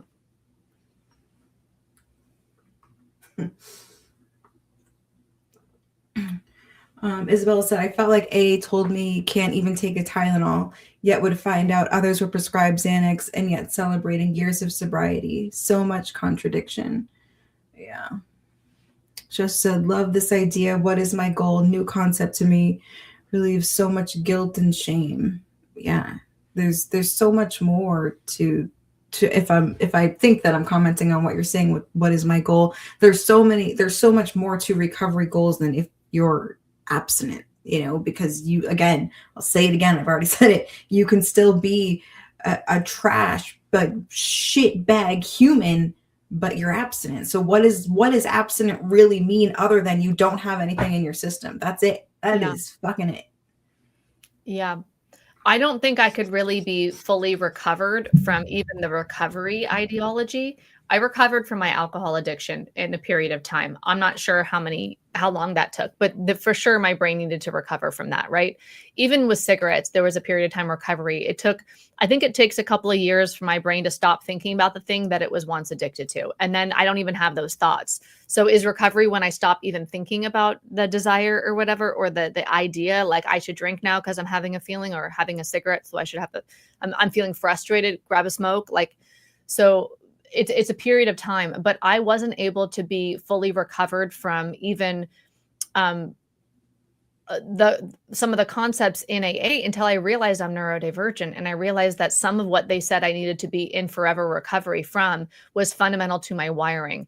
It's telling me that I need to be, a character defect that my sponsor said I had was essentially what I now know is called monotropic thinking in autism, or hyperfocus in ADHD.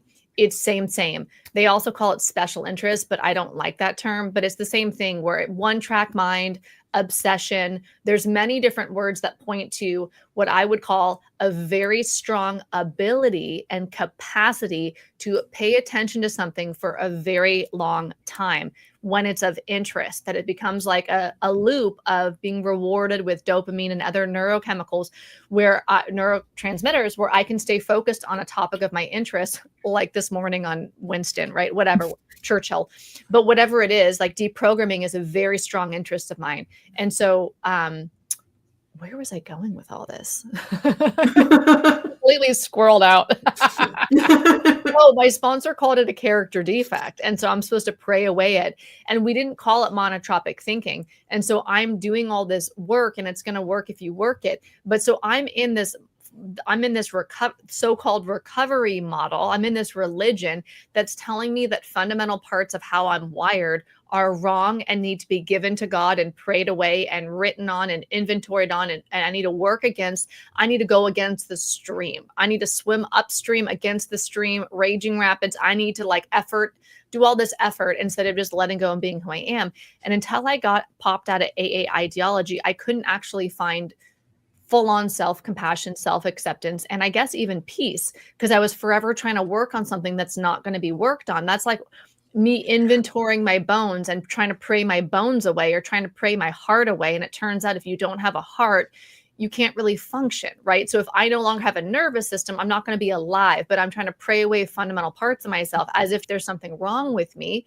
It gets to this, guilt and shame that's in this comment here. And it's like, it's just the wrong model. Works if you work it. No, I can't accept myself and move the fuck on with my life when I understand myself. And I can't understand myself through a sales pitch. People are here were saying, like Harry says, it's all a sales pitch from your videos. Thank you. Yeah, it's not true. It's ideas. It's old ideas. He's selling his idea that religion is a solution to alcohol addiction, but he's pretending it's spirituality, but he stole religious steps. That's what it is. So choose it. If that's what you want, do it. But let's not lie about what it is. Yeah. Yeah.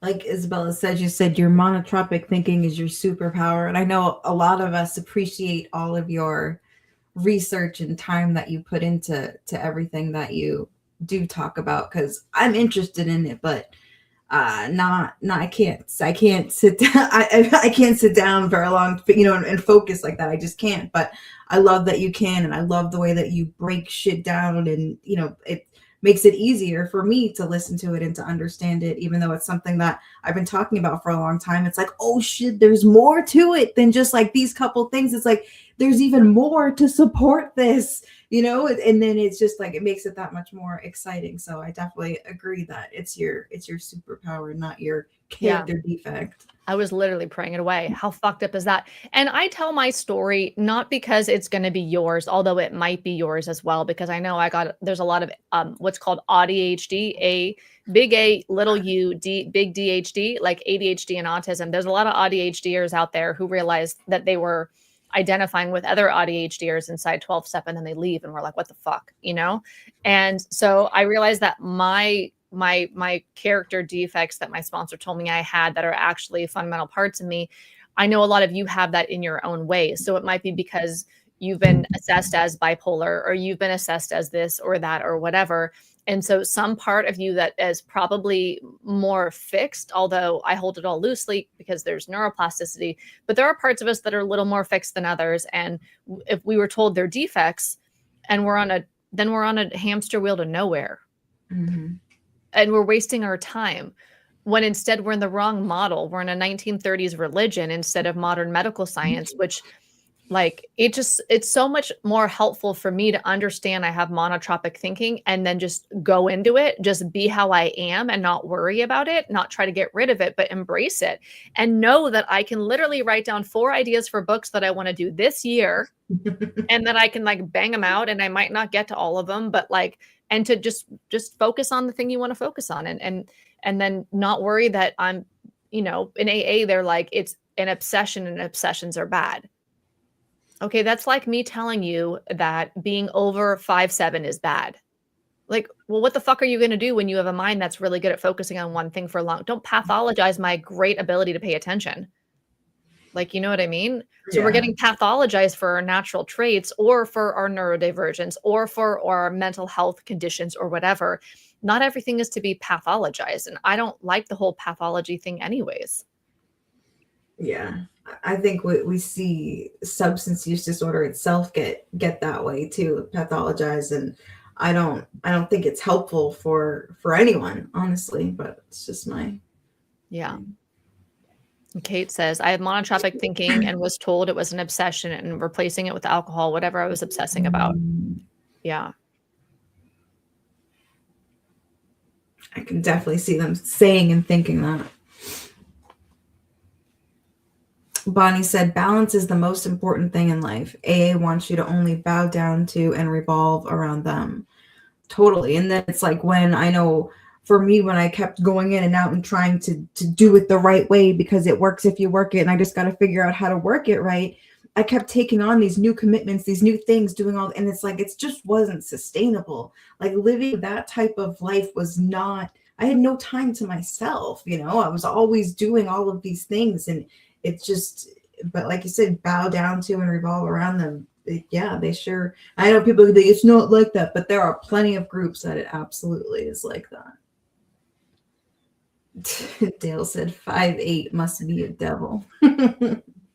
But it's it sounds bananas when you say that, like making fun of your height as a defect that you need to pray away. But isn't that what a lot of us were doing with a lot of those so-called defects? Mm-hmm. No amount of praying away my monotropic thinking is going to be helpful. What's helpful is understanding that that's how my brain is oriented. That's how it's always been. If I look at my entire life, I've always been that way. It's usually been with math. I love numbers. That's just kind of my thing. I love dates. I love things I love chronologically understanding things. I have my brain just works with numbers, and I've always gone all in on that. So I think it's more helpful to find out who we are and to understand some of our, limitations, or our challenges, but to go all in on our strengths. I don't think making arbitrary things character defects that are sponsor. Who the fuck is a sponsor? Who are you to tell me what's wrong with me and that I need to pray away? And it turns out it's actually how I am. So that to me is incredibly problematic. And I'm not the only one experiencing that. I think if you're listening, watching the replay or live, that maybe there's things you can relate to too. And that's part of how it's super problematic, making us believe that parts of who we actually are need to be suppressed, given to God, removed, inventoried daily. So what, we can put on a mask and try to act like we're different than we are. Like that's literally was my AA experience, was putting on a mask and pretending, trying to be this person that I thought I had to be, that the program was designed. That nailed it right there. That was my experience. Hands down. The Muppet name DMO said a lot of people will use your mental health issues to take advantage of you in AA. Yeah, and I hate how too, like you'll have people come in and say like, I'm this and that, like, well, of course you're that. You were just drinking alcohol, or you were just doing drugs for the past 20 years. Like, that'll go away once you start working the steps and blah, blah, blah, blah. No, buddy. Rick Jones said, bring it, Tara, great point. 1 meeting a month is fear that there's some disease that will kill you. It's all superstition designed by the cult. Yeah. All right, guys, point number 7. I forgot about our points, but I'm going to get back to the point 7. We got point number 7 here on the points here. Okay, and actually, Tara Grace, you brought this up at the very beginning. You said the words, so we're just going to circle back to the beginning. Number 7 is there's a 5% or 5% success is not recovery. It's survivorship bias. You said survivorship bias at the beginning of this session here. So the visible success stories are the survivors. The silent majority who didn't improve are simply erased. This creates a distorted public narrative. So we don't know who's found a different method and had success. We only hear from the successful people in AA. And so for the people in AA, I know this was kind of true for me when I was in there. When people go out and leave, we know that we're saving them a seat. What does we're saving you a seat means? It means we know you're going to fail and you're going to come back, and we're here for you, and we're going to love you till you can love yourself again, right? And so it's, oh God, it's so condescending. I want to throw up as I say that. So yeah, it's the survivorship bias that Tara, you kicked us off with. Yeah, you see the people. I remember seeing the people that it was working for, right? So I'm like, oh, like here it is, like the proof right in front of me. If I just work it, then I too can have what they have. Like, and it's but I'm not looking at all of the people that I've seen and I don't see them anymore. And because in my mind, well, they're not there. Like you said, they're the whole saving the seat thing. Well, it's not that they're out there and thriving, and I'm sure a shit ton of them were. But in my mind, you're not there. You're using, you're here, and you're sober, and you're in recovery, and you're doing the damn thing, and it's just not true. Just not true. Okay, so we struck a nerve here because we have, being someone who you are not exactly, and then we have Kate saying, yes, my experience too, creating an AA persona, 100%. Then Kat says, yes, AA uses the same tactics of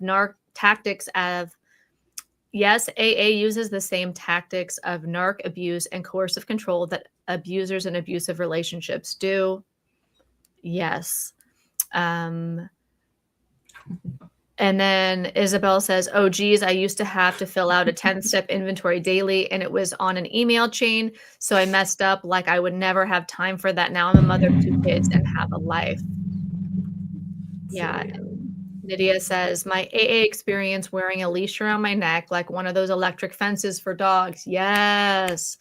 Anytime I got near the edge, it gave me a shame shock and dragged me back in. 100%. My shame shock would be if I talked outside the group think, if I shared something about myself, because after a certain amount of years sober, I couldn't ever present like I couldn't be the mess. I had to be the message. I was allowed to be the mess in the beginning. What's that? That first year's for you, every other year's for the rest of us, everybody else. So I got to be myself and authentic. The first year of sobriety, I was like crying. I was hyperventilating. I was like, I'm anxious. I still had anxiety attacks every day. So I was really honest about that at a certain point in time when they kind of coerced me into speaking. But later on, you have to carry the message, right? You can't carry the mess. You have to show them. You can't be all of you. You have to be the part of you that is okay, that shows that and validates that AA is the way and that AA works. And it's crazy when I think about how many times I carried the message, but inside I was completely just falling apart. But because I could quote the big book and, say a couple things that sounded good, everyone thought that I was doing okay. But think about how many people, I mean, obviously I'm not going to make assumptions, but I'm sure there are people who are carrying the message who inside do not feel like what they're saying, but because of that mentality and that culture of that's how you're supposed to be, you got people dropping their spiritual grenades and their spiritual bombs, but inside they're completely exploding and not okay, We got Last Green Man. Good morning, Josh. Good afternoon, Josh. Like there's anything remotely of value or reasonable behind the 12 steps. They are dehumanizing nonsense that are dangerous and honestly just a bludgeon for narcissistic sponsors to abuse people. Yeah, that was one of my first realizations when I left AA was like the first week. It was how abusive it all was. And I went deep into studying things like narcissistic abuse because I felt like if I could understand the abuse that's strategic and like formulaic almost, then I could protect myself. Like I felt so vulnerable and horrified and ashamed and conned and scammed and embarrassed and humiliated. And I thought if I could recognize the patterns of abuse, maybe I didn't have to be here again. Let me lick my wounds, learn from them, and never be here again. And so to never be there again, like the way I felt when I left AA, I would need to learn what happened to me so that I could see it to protect myself next time or in the future. So I studied narcissistic abuse, and a lot of people are relating to that. I know I've seen a lot of comments on it, especially after Rainey's video about him talking about it. I did a video inside Deprogram Lounge, inside the course, which is free, about how AA is like narcissistic abuse. I'm probably going to put that on YouTube. I haven't yet, but yeah, a lot of us, it's just a cookie cutter is what it's called. Cookie cutter. It's like cliche almost. It's like verbatim. There's so many comments. Sorry, guys.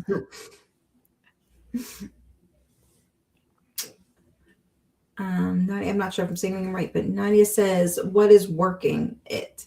There can be a whole podcast on that. Working it equals insane amounts of service, putting AA above you, your family, your partner, your job, your home, doing the steps 100 times. Yeah. I mean, 100%. Whatever you put in front of your sobriety, you're going to lose. You're going to lose it anyway. So you got to, yeah. That is the message. Imagine that. I know a lady, I just happened to end up working with her, but her husband was told to move out of the house that she lived with her two. They were adult kids. They were like in their 20s, because once in a while someone would have drinks and like he didn't like that. So rather than teaching this man how to deal with it, they told him to move out of the house that he lives with his family, and he did it. Like, that's crazy to me. And there's a million other stories that are like that and worse. So yeah, it's fucking insanity. All right, point number 888. Modern recovery science has moved on. AA has not. We now understand neuroplasticity, conditioning, extinction learning, nervous system regulation. AA still runs on 1930s moral spiritual disease model. Sure does. I mean, it's just Captain Obvious that if you were going to go to a surgeon, because they say, but AA is so dangerous, and they make it sound like the false dichotomy of you're either going to be dead or you're going to go to AA. Therefore, it's better to go to AA than anything that you say bad about AA is irrelevant, because AA is still better than being dead. And it's like, okay, AA is better than being dead.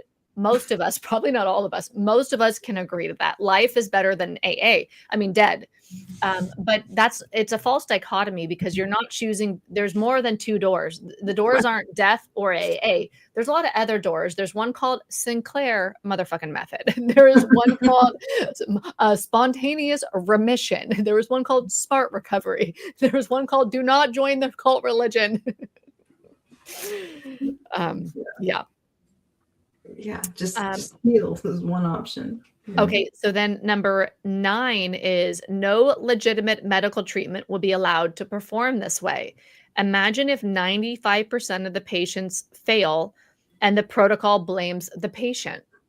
So imagine if you are told that the surgery works if you work it, but you die in the surgery. They don't tell you that there's like a 10% chance of dying. Like some surgeries will tell you that, right? And you could choose, with informed consent, do you want to go through with the procedure or not? Right. Informed consent is totally a vibe because it's about fucking choosing. Like let us be grown adults and choose things, but be honest with us about what they are. Yes. So you can choose it. But then, so if the patient dies during surgery, instead of saying that, well, there was a 10% chance of them dying, then you tell the descendants, you say, well, it works if you work it. So it was their fault. They didn't lay there correctly. Their fault. The surgery didn't work. But seriously, it's madness that we accept that. And even the people be like, oh, well, it's spiritual, not religious. It's like, if you went to a doctor, right? And whatever you were having performed, and it was a faith-based thing, and you were like, well, isn't this really? They said, oh, don't worry, it's spiritual, it's not religious.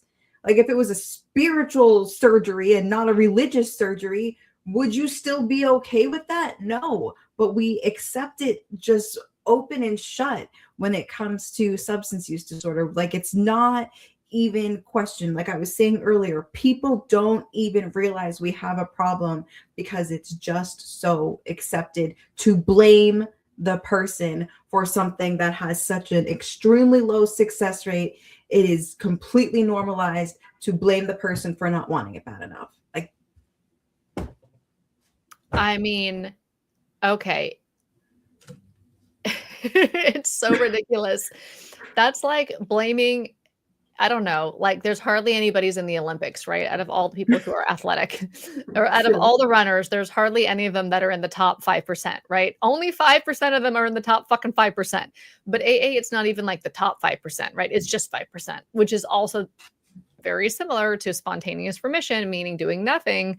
So it would be so bananas to blame all the runners for not being in the 5% who are not in the 5% when only 5% could be in the 5%. And it would said, it runs if you run it, you're just not running right. You just need to run. You're not running right. It's like, no, that we would never do that with anything else. nope.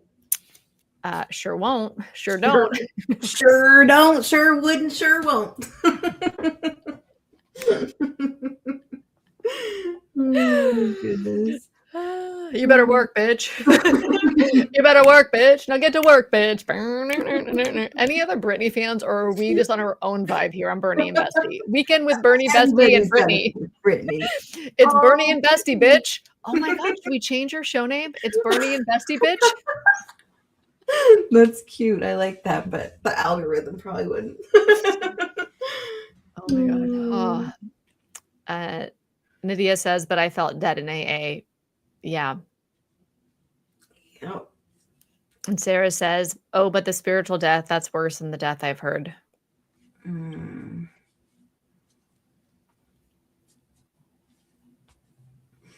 Harry said it works if you're gaslit.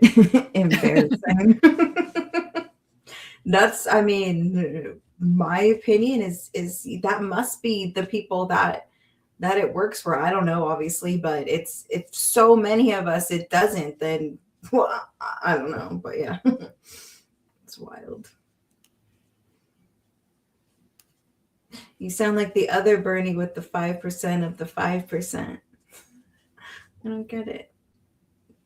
You sound like the other Bernie with the 5%. Are we talking about politics here? 5% of the vote? Oh. All right. And Kat says, definitely a Britney fan. I mean, she has her own story of breaking free from an abusive conservatorship. Yeah. Sure does. You better work, bitch. You better work the steps, bitch. And then get to work, bitch. Although, didn't she get into 12-step for a hot minute? I think she went to a meeting or Probably. two in her day, and Brittany was there. And truth be told, I was hoping I'd see Brittany at rehab when I went to rehab in Malibu. I was like, maybe I get to meet Brittany. You know, she was shaving her head around that era, had an umbrella with all those pictures. And yeah, I mean, the paparazzi really pushed some of these people to the edge, didn't they? Talk about fucking abuse. Okay, so now let's look at number 10. Let's get through the list. This is the last one.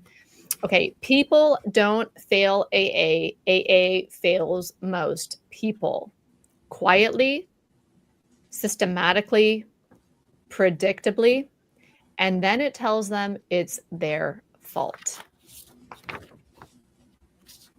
Yep. And then they say it in the rooms. You hear it the other way, that AA doesn't fail people, people fail AA, that it's a perfect program for imperfect people. It's I forget the other one. Like, there's so many things that this is there. You can't fail. Like, this program can't fail you. Only you can fail the program, but it's literally the opposite. Katie and Alex Plus Dog says, it works if you work it. I keep failing and having to dig deeper into the program. I am literally having sponsor nightmares, though, recently. Nearly 1 month out. Oh, Katie. I'm excited for you. Yeah.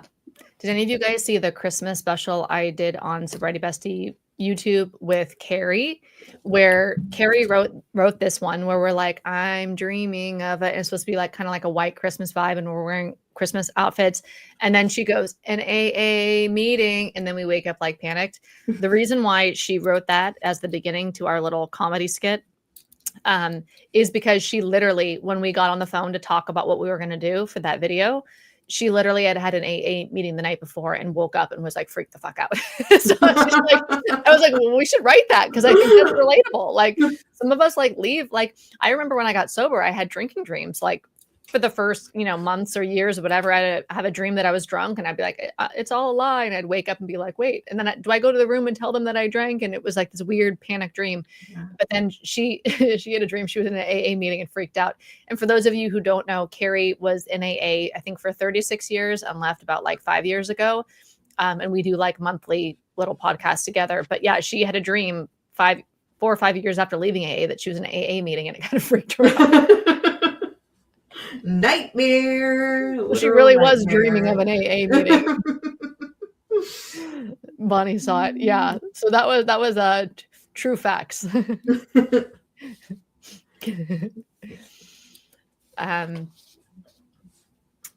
I have a question for everybody watching live, or if you're catching the replay, I want to know, what topics would you love to vibe on together as a community like this, for us to bring a little bit of our thoughts in advance, and then for us to also unpack with you as we flow along in time. Please leave your recommended topics, if you have one, in the comments. If you don't feel comfortable commenting, but you have a topic, feel free to DM me, or however you want to communicate that to us. We are, the DJ takes requests. I take requests. You know what's really funny? I used to always go to the rave, like the club that would be playing like dance, like electronic music. And I would always, every time, go up and request Britney. Can you put on some Britney Spears? DJs don't like requests like at the rave. And sometimes they would, and it would be so much fun because they'd have like a techno or like a house music version of Britney. But yeah, that was a vibe. This was also like a long time ago, but I don't know. I guess like after my era, like I was never into, like, I don't have a problem with not Tara. I don't have a problem with, oh my God, what is her name now? Swift. Why can't I think of her first name right now? Taylor. That's right. I'm like, it's not Tara. I've never been a Swiftie. Like, yeah, me neither. She's brilliant. I mean, she's like, she's a great businesswoman. She's very talented. She puts on a show. I like anybody who puts on a show because it's entertaining and stuff like that. She's a visionary. It's creative. Like, Britney was the same way. We were talking before we hit live. like the last Britney concert that I went to was her circus tour. It was on Easter, I want to say in 2009.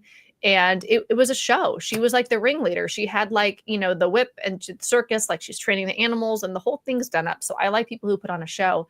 But shoot, how does this, and here's my squirrel shit. How does this relate to Taylor Swift? I totally lost the plot.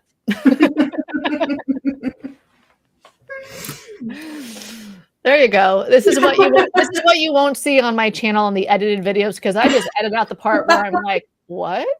Who was talking? Yup, same. Oh, Brittany. Yeah, there's some good suggestions there. Oh, I know what I was saying. So I would always request the DJ to put on Britney Spears. And I feel like the generation after me, it, like the way that I felt about Britney is like how people feel about Taylor Swift. But the way that I felt in the 2000s about Britney is I loved her. You know, she like there was a lot of songs that were really like meaningful to me. And I think that's how people relate to Taylor Swift now. But I don't have that relationship with Taylor Swift. I have nothing against her. I'm just never been into it. But yeah, I do take requests. We do on Bernie and Weekend with Bernie. We do take requests. So tell us what topics you'd love us to deep dive, because I think it's fun to unpack them together and look at all the angles. And like I always say, I learn so much from the comments. I think we all do. Yeah. Especially like the idea that so many people have gone through the same shit. You know, that always is comforting to me. So validating. It's like we kind of all think similar lines about a lot of stuff. It's like, oh, I'm not the only one. Feeling like you're the only one is like such a hard mental health place to be. Am I the only one that feels like that sees the bullshit? Am I the only one that thinks this way? No, there's a lot of us out here. In fact, 95% of us are out here. We're the majority. Sure are. You said the lie about the fellowship, cliques, cults, and abuse, invasion of privacy, forced fellowship. Yeah, there's so much. Another topic: sponsors, the hidden monitor, codependent, narcissist role, control, and coercion. Did I say that right? I'm writing these down. Isabel said yes, sponsorship. People want to talk about the old sponsors. The old sponsors. It's like, who the fuck are you to tell me anything? You're a hot mess yourself. But because you have a little bit of time under your belt, you know it all. I was a shitty sponsor myself, though, so I can't talk shit because I was not a good sponsor. I was a bitch. It like gave me a little bit of power, you know, a little bit of power to be over somebody. Sarah said, remember the people who behave like groupies or the weird groupie element before speaker meetings? Oh, when like someone popular was coming to speak. That is funny. Oh, I listened to him on a speaker tape. Marina Life Animal said topic dishonesty. Dun dun dun. Say more about dishonesty. Do you mean like that the claim that if we're not getting it works if you work it, like 95% aren't, that it's because that we're constitutionally incapable of being honest with ourselves? Is that what you mean by dishonesty, or the fact that the entire thing is baloney, or all of the above? Sponsors and narcissistic abuse. Will AA's steps 4 through 9 fix my childhood trauma as a topic? No, they won't. Or I don't think so. Probably make it worse. Well, the thing is that the trauma is in our nervous system, right? And the way that I understand the 12 steps is that, and it's just my perspective, it's all mental. It's working out things on the mental plane. You're writing down your resentments. You're writing down your fears. There is healing in some of that. I did get some relief from some of that, telling people your shame and stuff. But to me, the trauma is our nervous system. And so that's why I like internal family systems in my own limited understanding. Again, I'm not anybody's therapist or mental health provider, so I'm not giving medical advice, but it's an embodied thing. So when I can create a new relationship in my nervous system, I can change my brain And that's not mental, that's like embodied, that's emotional, that's like a visceral thing, that's like rewiring myself. And so I don't see the steps as doing that. The steps, there is stuff in the steps that can help. Writing down my fears can be helpful. Then I can see them logically. There's things that I did do in the step work that did help me. But there's ways to do that where you're not being coerced or harmed or having to believe baloney and being coerced. Yeah. Being gaslit.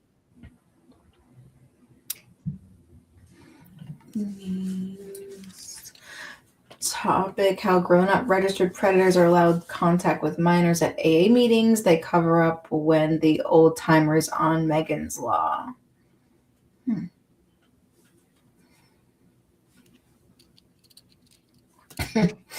Yeah, sponsors nothing but a glorified shot caller. Shot caller. For me, I've stayed away from the specific abuse that happens with individuals inside AA as topics. Although I did have, if anybody saw Mandy on Sobriety Bestie podcast, she talked about being in the Washington area. It's called Midtown Group, I think. And the 13 stepping that was happening there when she was a teenager. So it was child sex trafficking.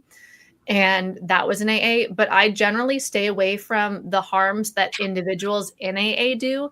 I'm more interested in the systematic harms from the actual ideology. Not that it's not relevant to talk about the individual harms, but that can vary from individual to group to whatever. So that's a very valid topic. But I think when everyone says not in my group thing, which I know they say to you a lot, Tara, not in my group, not in my group. I'm like, you know what? I wouldn't have thought that my group was harmful either when I didn't understand what the fuck the harms were. When I thought the bullshittery was true, you can't see the harms. Fish can't see the water. When you're stuck inside the ideology, you can't see past it. So you don't even know what you're talking about, but you don't even know that, right? But you can't say that to someone because not only can they not hear you, but then you sound like an arrogant fuck. So you just can't say it. But it's also kind of true. Yeah. And so if I'm interested in the harms that are in the system itself, because that's what we're deprogramming from. Now, the harms that we get from the individuals, like the predators and the 13 step and all that stuff, those harms are very real too. And they deserve acknowledgement, a healing, a validation, all of that.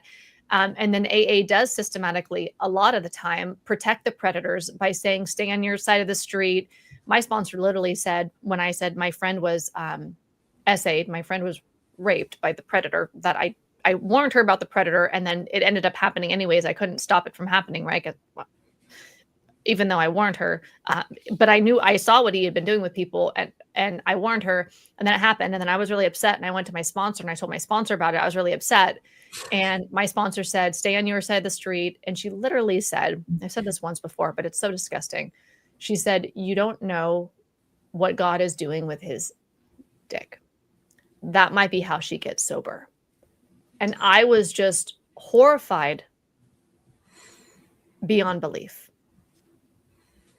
And I didn't know what to do with that because my safe person, right? My sponsor, my safe person is telling me that it's okay that he assaulted my friend. She's not saying go to the police. Here's the number for the police. Do you need help getting to the police? Do you want to take your friend to the police? Does your friend need a doctor? She is saying stay on your side of the street. She is saying let it go, let God, let him continue to do what he's doing in this room that you already kind of knew he was doing. And now he's done it to your friend and you need to move the fuck on and look at your part in this or whatever the fuck. And that it's essentially it's okay. So we're co-signing the predator. We're allowing the predators to prey. That's not really inside the AA ideology, meaning powerlessness is part of the ideology, but that's part of the culture that happens in a lot of the rooms where the predators are allowed to prey because of the culture, not because of like step 4 says that, but because of the culture. And so that is a huge problem. I know that like Monica Richardson's, that's like a part of like her work, and she's revamping she's starting her podcast up again in 2026. So pretty soon Monica Richardson's will be back up with her podcast. So that's like her passion. My passion is like the fucking thing's a lie. Stop gaslighting us. So for me, it's about the fucking gaslighting and the lies. And I want to like bring clarity to it. It's all valid. The harm reduction is valid. I see harm reduction as the path now. And that's like, Tara, like a big part of your message. So I love that there's varied opinions. I also love that Quackaholics Anonymous did not get sober in AA. He had to leave AA to get sober. Like, I love that that's his journey, because we've all had different experiences. Yeah. Yes. I gotta pee really bad. Okay, you want to go pee? Yeah. Okay. Katie says, I had a similar experience with one of my sponsors. Basically ended up with me telling me to be grateful that I have a program when the abuser never got the option to do so.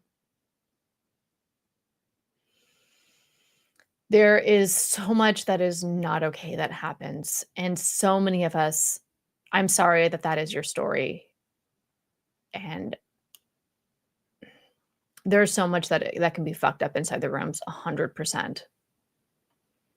Nydia says, AA ideology is not just the steps, it's the tradition, the concepts, the protection behind the traditions, such as group unity and principles before personalities as part of the system. Really good point. Yeah, principles before personalities. Yeah. And my sponsor in that context of the essay and my friend was telling me to stay on my side of the street, which is a very common thing. And that I'm not God. She was like, there's your business, there's his business, and there's God's business. You need to stay out of God's business, stay out of his business. It's your business. And all that does is perpetuate the harm. And then I'm in a cognitive dissonance because I know what just happened is really wrong and not okay. And also it's like my person, my sponsor, my safe person, whatever, is telling me to like, let it go, let God. And I know that that's wrong, but I don't know what to do with it. It's so, yeah. Kat says, what the fuck? That's why I hate the live and let live bullshit. Bullshit. I almost misread that. It just translates for me to, yeah, let the abusers continue to abuse and pat them on the back for it. Yeah. The harm, it keeps the harm going. Okay. And then we have, Kate says, principles before personalities could be a whole topic. Okay. Yeah, let me add that to the list too. And how that's harmful.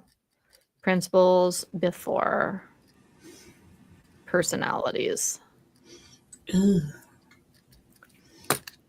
Principles before personalities. What I miss? Anything good?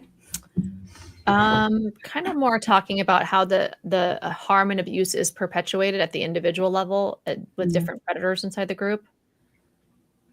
Yeah, for sure. And then we have Katie. By the way, Katie, congratulations on a month of escaping from the cult religion of 12-step Alcoholics Anonymous. I think it was your day one. You came here on a live stream. So awesome that you are unpacking it all. And I just wish you the best, whatever you decide, whether you go back or not. I just, it's great to see you deprogramming. Absolutely. It's been a wild month. I got baptized during my AA journey. Since leaving, I've also started to unpack my beliefs around that. Yeah. So then religion too. Yeah. Yeah, it's a lot. That was so there was a couple of cracks in my brainwashing that knocked me out of AA ideology. The first one I shared about earlier on this live stream about my friend taking his own life when he was told he had when he canceled his help because his sponsor told him to, and he never made it past his fifth step, right? Or to his fifth step. But another thing was like me like unpacking my own ideas about religion and God and realizing that what I evolved into believing as far as faith and stuff no longer aligned with what I needed to believe in AA in order to survive and live and all of that. And I was like, well, what's true? How AA needs me to think about God or how I actually think about God? Because now the cognitive dissonance, I can't bury it anymore. It was like buried for so long, but now it's in front of my face. And I felt like I had to choose. At some point, I have to choose who I've evolved into or who AA says, like, I need this higher power that can't obviously be a doorknob, right? We joke about a doorknob of my understanding, but you can't actually turn your will and your life over to a doorknob. A doorknob is not going to protect you from taking a drink. Like, it's just bullshit, even though they say it's part of the gaslighting. Like, it's just not true. So yeah, reevaluating how we think about spirituality or religion. Oh, okay. Kate says, thank you. And then she says, never going back. 100%. When they say to me in my comments, we're saving you a seat, Oh. we'll see you in a few years or anything like that. Literally, I'm like, well, I left in 2020, so it's been a few years. Mhm. You better work, bitch. Yeah. I know that you're toxic. Yeah, exactly. Just like break out Exactly. in Britney every 10 minutes. It works though. It works. Britney works or AA works. Definitely Brittany, not A. Oh my But God.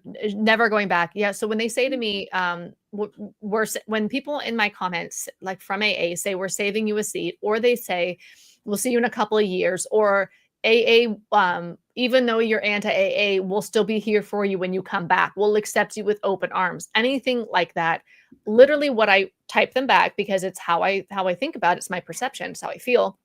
I say, like, that's like, bro, that's like offering a Jonestown escapee a cup of Kool-Aid. No fucking thank you. yeah. No, not drinking the Kool-Aid. Like, I'm good. I'm good. I can see how I can Yeah. literally see how the AA Kool-Aid has killed people. I could Right. see how it was slowly killing parts of me. And no, I don't want your poison anymore. Why do you think your poison is attractive? No, Yeah. once you see it, it's like pretending that Santa really gave you the present. It's like, no, once you know, You know. and if you don't know, now you know. Exactly. If you don't know, now you know. So don't go. Quick spliff tower, we can see the smoke. I did pee too though, but I did take a little hit-a-roo, but I also peed. Go Everyone's- Katie, Kate said. Right on, Cade. Downtown Tasty said, yay, I finally made it to alive again. Yay, welcome. Welcome. back. What's up? What's up? Yeah, you better work, bitch. It works if you work it, and it doesn't work.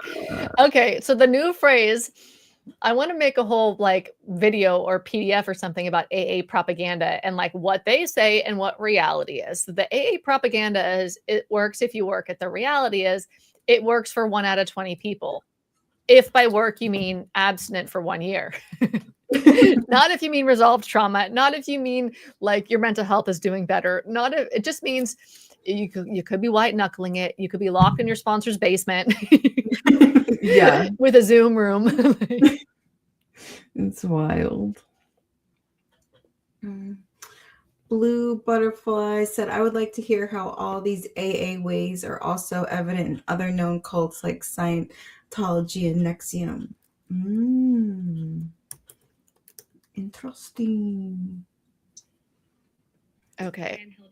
Hang on 1 second. I am just popped over here.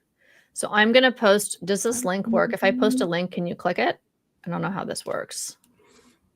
Okay, so that I just posted a link there. I did a video comparing AA to Scientology. I saw that it really aligned up. They have their own little like inventories that they do, some little machine. I forget what it's called exactly right now. Katie says, I just don't think I need a higher power. I'm actually okay with that right now. Yep. Feel that. Kat said, AA being normalized in Hollywood and celebrity mainstream culture and how it actively contributes to the harm. It could be a whole topic too. Oh yeah, big time. Big time. All right, here we go. Muppet. Muppet, I love it. This is a vibe. Brittany is my higher power. She told me I didn't need AA. Oops, I did it again. I left the fucking rooms. I'm Brittany not that knows. controllable. Oh, baby. Oh my God, we should make a total Britney song spoof off of Deprogramming AA. That would be a vibe. I can't really sing, guys, but I do like to definitely vibe with can. some Britney. Bitch, does this thing work? You better work, bitch. You gotta work, bitch. What does her song go? You want a Maserati? You better work, Yeah. bitch. You want sobriety? You better do the work, bitch. Oh no, the sponsors are gonna love that one. Oh, goodness. This is AA, bitch. Oh my God. Off and back on again.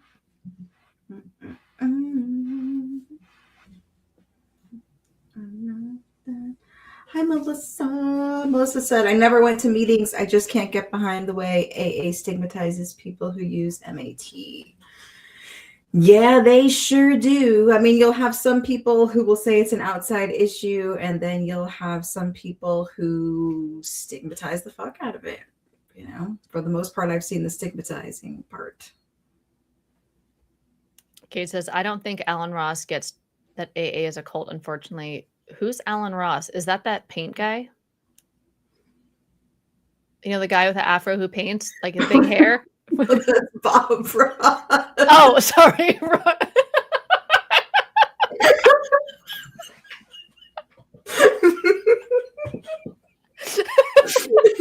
That's Bobby.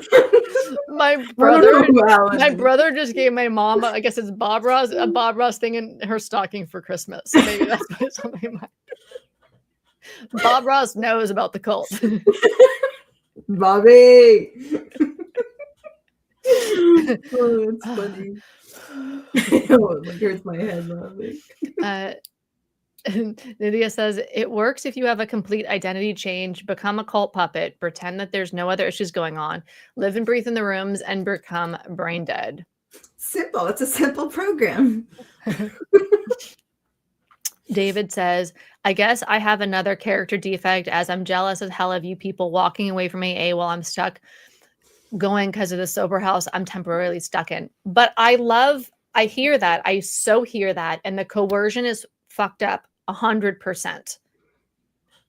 I think we're all on the same page here. I mean, I can't speak for anybody else, but I think a lot of us would say, yes, we have empathy for that. The coercion into AA, the people who can see AA as harmful. I love that you've been consistently coming to like put your head into deprogramming content as well. I think that's a good protection from like, okay, so I have to go right now and it's temporary, but I'm also balancing that out by being in a community of people who are pointing out how they believe and the research that they have done that mystifies it. Because I think that if you do expose yourself to deprogramming content while you're also being indoctrinated through the coercion, that it can help alleviate some of it. Meaning, I don't know, to me, that's like wearing a bulletproof vest or something, right? Like it's going to give protection against it because you're going to be like, okay, this whole community over here kind of thinks that it works if you work it is bullshit for these reasons. The statistics, 1 out of 20. It works for 1 out of 20, you know? And so then you might be less likely to believe it when you hear it in there because you have some modern science, you have people and pointing to the resources. Like literally I'm holding up the books about how Hitler did propaganda, which Bill also did, 12-step coercion, which actually maybe this would be a relevant vibe for you right now because you're being coerced in a 12-step through your, I think it's sober living home or I forget exactly the conditions, right? But this resisting 12-step coercion, that book was interesting. Also the book club this month, we're reading The Real AA. If you're on Sobriety Bestie YouTube, it's the second link below the video. Real AA is a good book. So there's a lot of ways that I think you can protect yourself from getting locked into the ideology, but you're like, I mean, I love the way that you're doing it. It feels like you're making the best out of a shit situation where you're protecting your mind from getting locked into the system. So, but I don't know, trust yourself. I don't know what you should do. Maybe you should stay in AA forever. Maybe you should never go back. I literally don't know, but I know that trusting myself is like, it is the vibe. Yeah. Okay, here people are talking about Scientology. It's the E-meter. Yeah, we did the 10th step and stuff. They did the E-meter. This says, Sobriety Bestie, you were thinking about the auditing sessions for Scientology where they use the E-meters. Oh, I never heard of that. Downtown Tasty said, shit better work, bitch, is basically what AA says Oddly enough, they don't actually teach anything. It just comes down to don't use. I mean, that's all they can really give besides pray. Yes, you pray about it, baby. You pray about it. You better pray. God. Pray. We gotta pray that we make it today. MC Hammer, Either way. anybody? Did you know that song, Bernie? MC Hammer?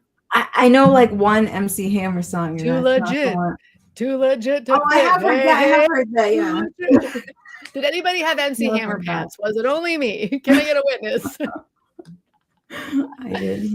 I don't know. Are there any other Gen Xers here? Okay, Downtown Tasty is saying Bob Ross. Yeah, sorry about that. That's what came to my mind. Like Bob Ross, the pink guy. He was such a vibe. No, he is a cult expert. Rest in peace, Dr. Bob. Or Dr. Bob, sorry. Dr. Bob. It does say Dr. Bob. Dr. Bob. Why this became so funny? This was such a good time. Well, I know why everything became funny to me, but- You would have said that. Katie said, oh, what? Did we already read that one? I don't know if we did. I'm so bad with names. I would have done that too, Kirsten. Well, that's why bro. I think that's one of my favorite parts of these live streams is it's crowdsourcing. I don't know all the answers. You Right. probably don't know all the answers, no offense. But Sure together we can all kind of figure out when you have enough minds come together, it's like a mastermind of deprogramming. Sure. The Muppet named Mo said in AA, they say tree is an outside issue, but will get so mad if you use it to quit drinking. Oh, yeah, right. I'm like, what tree? Alan Ross, cult specialist. Never heard of him. Does he Alan paint too?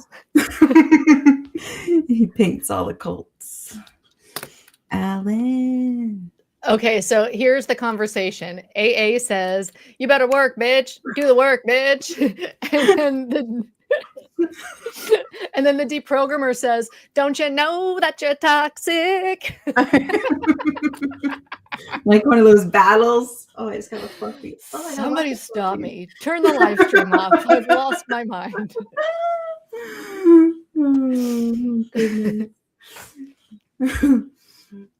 SSW said he helped people get away from the Moonies and the scary ones in Oregon back when I was a kid. Oh, Oh, okay. never heard of them movies. Gay said simple as in give the program your mind. Yeah. Mind, body, and soul. Mind, body, and soul.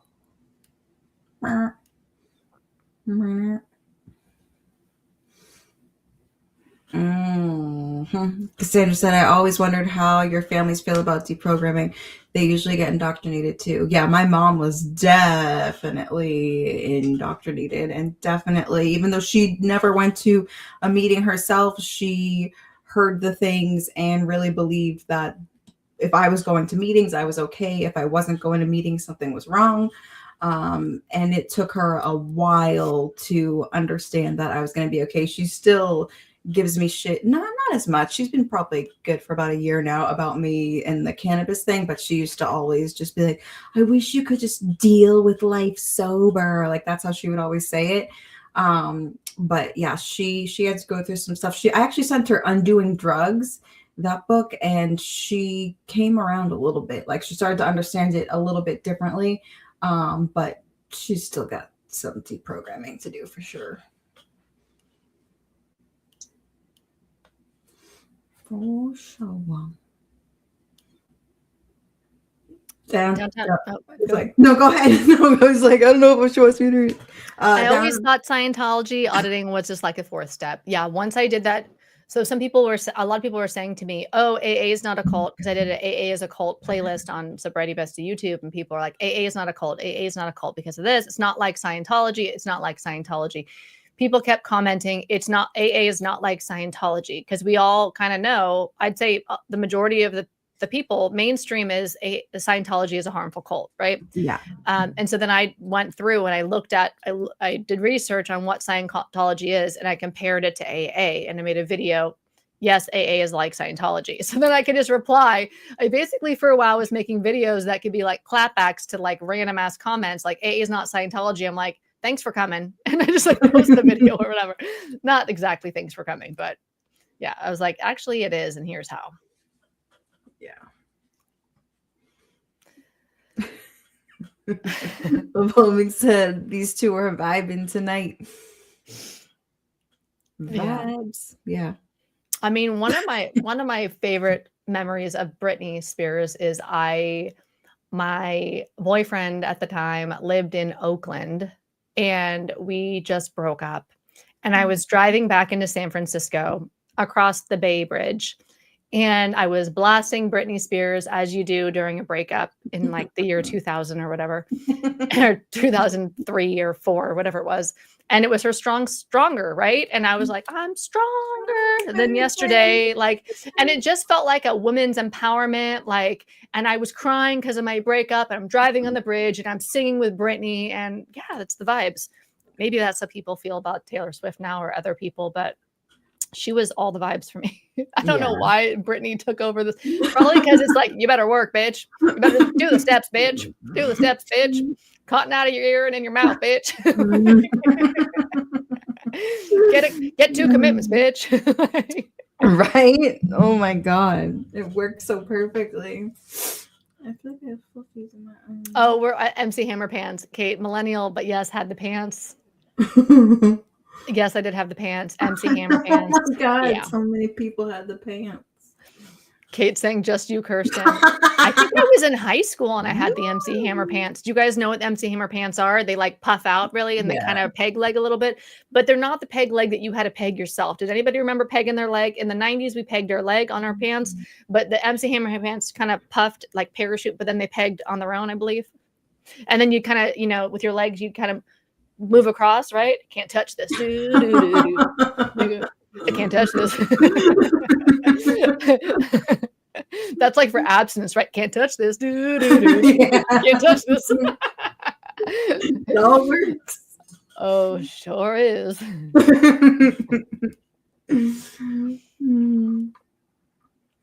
Katie says crowdsourcing. Yes, I literally just reached out to an internal family systems therapist during this live stream. Good reminders on learning. Yeah, let us. I love when people come back and say how things have worked for them or didn't work for them too, because it just kind of feeds into it. But for me, I found it was really helpful.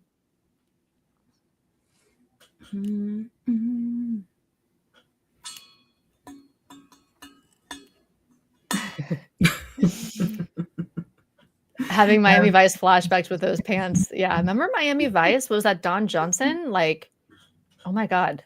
Yeah. The Moonies. The Moonies seems forever ago. Was the Moonies the 70s? Cult? I never heard of it. I don't want to wear the pastels and dress like David Lee Roth. Okay, David Lee Roth. We were talking about Alan Ross, David Ross. Now we got David Lee Roth. I liked David Lee Roth. Remember like Hot for Teacher, Van Halen, all that? Remember like the big hair and stuff? Yeah, that was a vibe.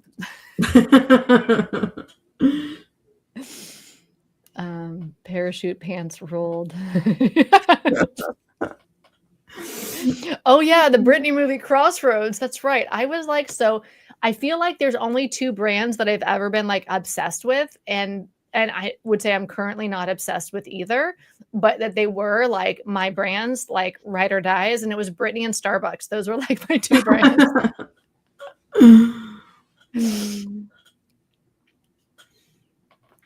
Downtown Tasty said the 4-step was so weird too. Like I remember doing the inventory and being like, what the fuck is this about? They wanted me to do a sexual inventory. I'm like, I don't have sex stuff I feel guilty about, weirdos.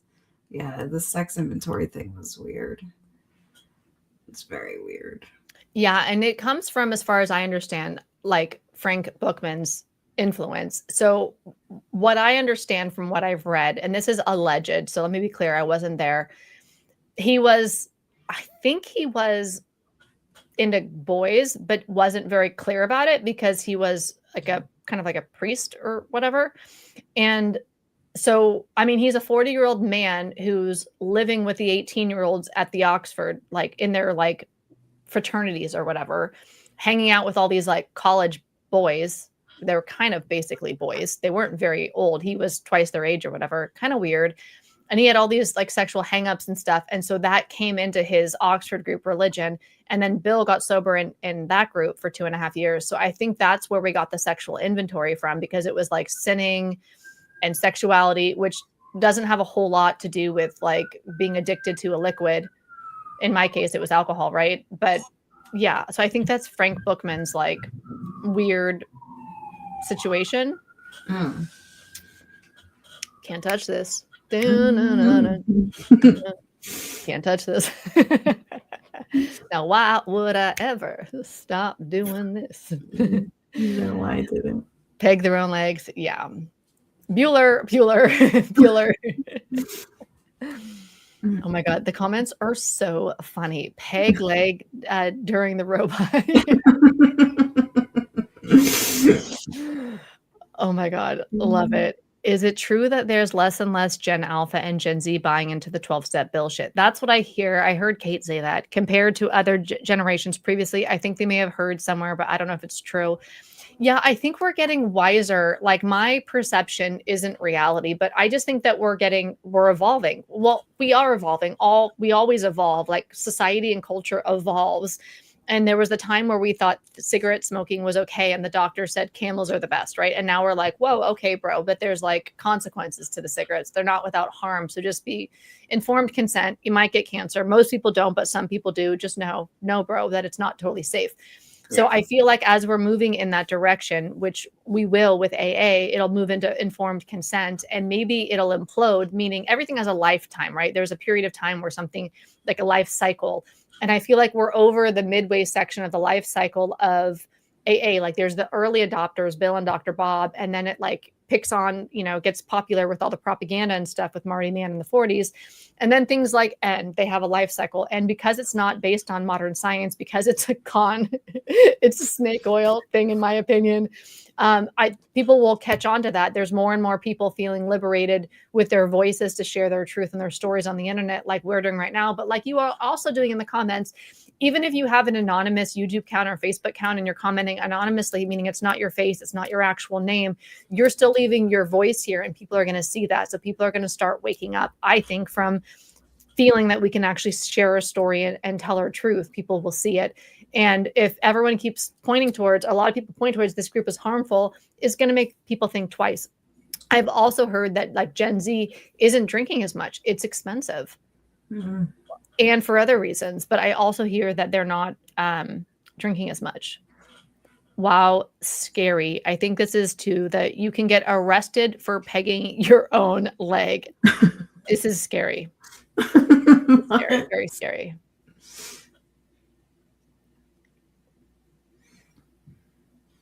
Evolving said most of us are dealing with trauma, so stopping everything too soon can end in suicide. If it ends, their steppers be like, they just couldn't get this, even if our death is because we didn't work it. Yep, always. That's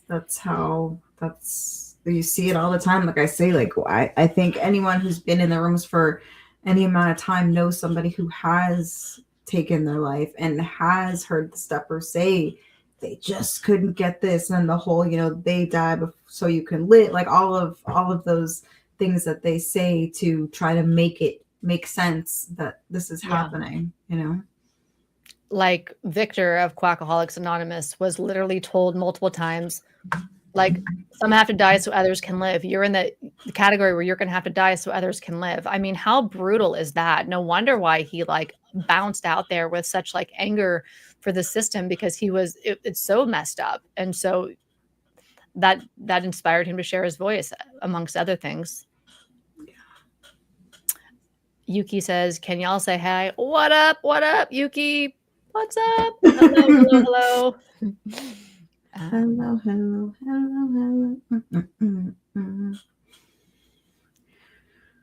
He says, I think social media has opened the doors to allowing people to communicate and discuss what is really happening in AA. No more gatekeeping. Absolutely. I definitely think so too. Although it is sad. I'm sure you get the messages too, how many people still feel like they can't.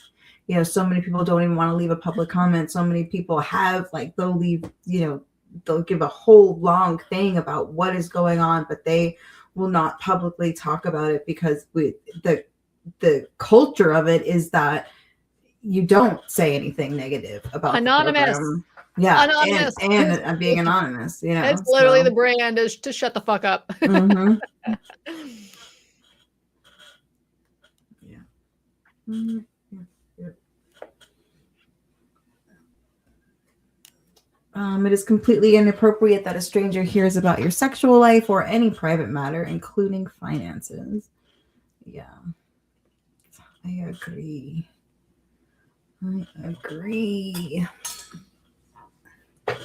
I think this is like a little bonus here or something. Thanks, Dale. Appreciate you. That's cool.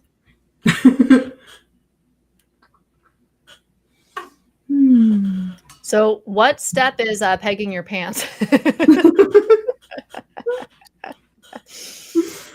Wow, this has been so fun. I think it's clear to me that it works if you work it is propaganda and not reality. And what is accurate, as I've said multiple times, is it works for 1 in 20 people when they work it. For whatever reason, we're not sure.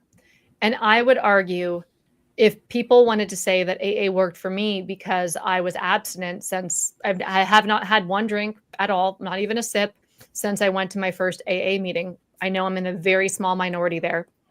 And to me to say that that's normal is like Elon Musk to saying being a bazillionaire is normal. It's like, no, you got to know when you're in the minority and not act as if that minority is like the entire population. It's fucking bullshit and it's harmful.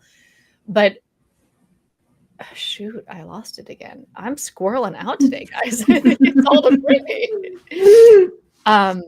Man. Oh, so it works if you work it. What was I on about?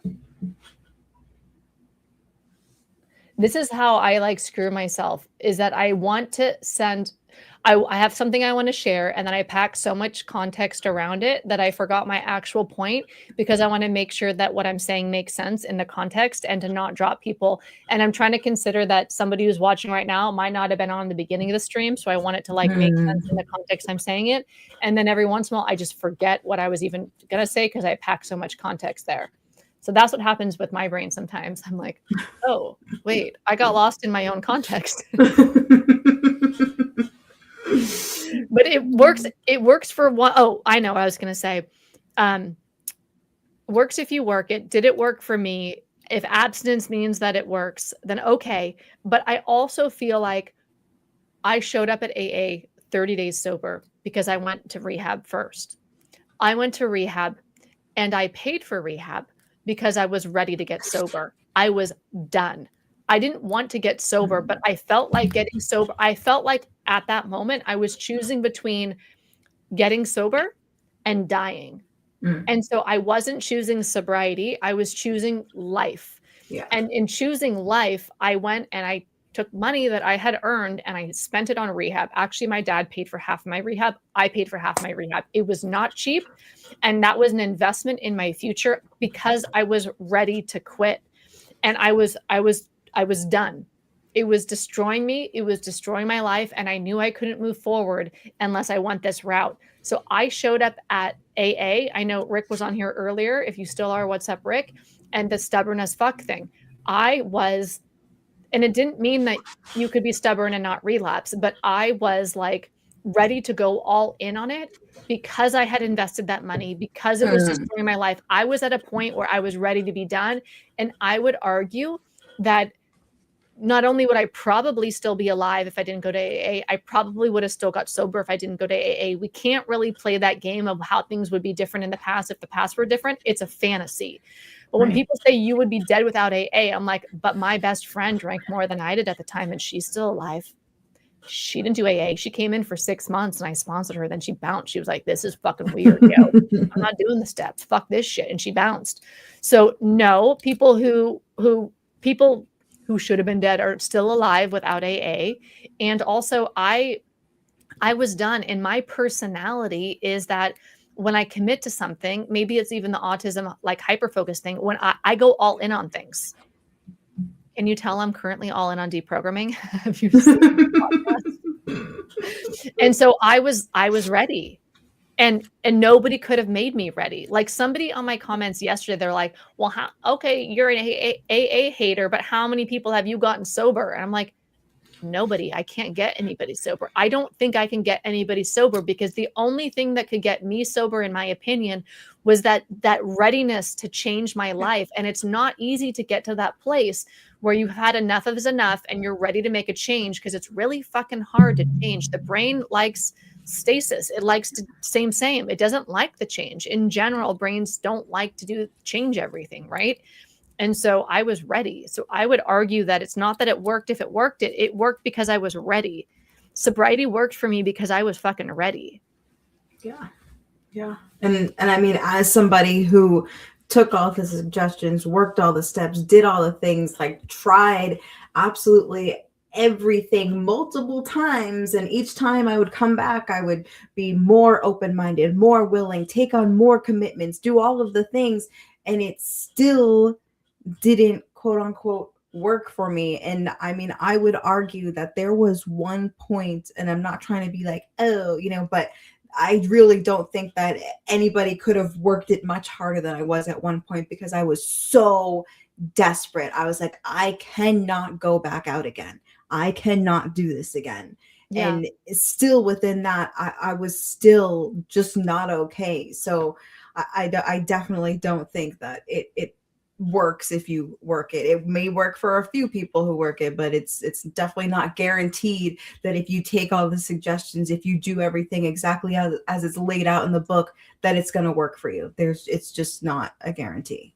And maybe a better message would have been for you at the time, from what I know about you now, is if it working was to no longer do heroin, then what the better message might have been is it works if you smoke pot.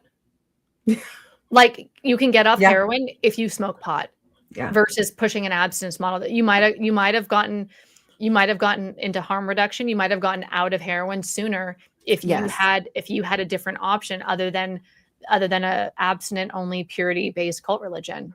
Yeah, I definitely agree that if I could have at least been able to smoke some weed, I definitely wouldn't have had as many runs back out there. I can obviously I can't say for certain, but I definitely believe that to be true. And Downtown Tasty said, honestly, the people who AA worked for probably would have stayed sober anyway, and AA took credit for it. I believe that, because like what you were saying, Kristen, like you were done and you were ready. And I do feel like for the most part, nothing like that has to be the core of it. That has to be the core of it. But I will also say I have a video coming up on Tuesday on Sobriety Bestie YouTube where I interviewed, does anybody know Katie Lane, who does like a Sinclair Method program? And I think it's called Alcohol Thrive Alcohol Recovery. And so we talked about it at the end of our vibing, which was like over 2 hours. It was so great to talk to her, because y'all know I love the Sinclair Method, because I just love what works. It works if you look at what's most effective and do what's most effective, not if you like cult yourself into believing that something doesn't really work very well works. But because it's so effective for so many people, I'm really interested in that science. I'm interested in any of the science on addiction. I've always been into addiction. Even like one of the first books I really got into was called Go Ask Alice. Did anybody read that? I was like 13. I was like, oh my God, this is amazing. Go ask Alice. Like she's all about drugs. And my parents like were very young when they got married, and they went to Woodstock for their honeymoon. And I kind of heard about some things growing up that I won't mention here. So I could kind of always thought that it was normal to like experiment. So I've always kind of been curious about like addiction. I don't know, all those things. But so we did explore on that podcast with Katie Lane, who has a whole program around Sinclair Method. When in our drinking would we have ideally done Sinclair Method? And it wouldn't have been when I was actually ready to pay for rehab and go to AA. I would have done it 10 years earlier, because 10 years earlier, I knew I had a problem with alcohol and wanted to change my problem, my relationship with alcohol. I never wanted to get sober. But if I had done Sinclair method 10 years before I actually got sober, I never would have had to get sober in the first place. I probably just would have lost interest in drinking over time and drank moderately, or maybe just lost interest in drinking like she did. So to me, it's like not even waiting to your rock bottom or until it gets really bad. It's like, at what point do you want to start harm reduction? At what point do you realize you have a problem and you want to actually try an easier, softer way to like not give up alcohol, but to have less consequences? It's an easier sales pitch. Right. To me, it's like, it's bananas that that's not like what's like the front runner in Netflix shows, in Hollywood, in media. Like, can we talk about what's actually effective?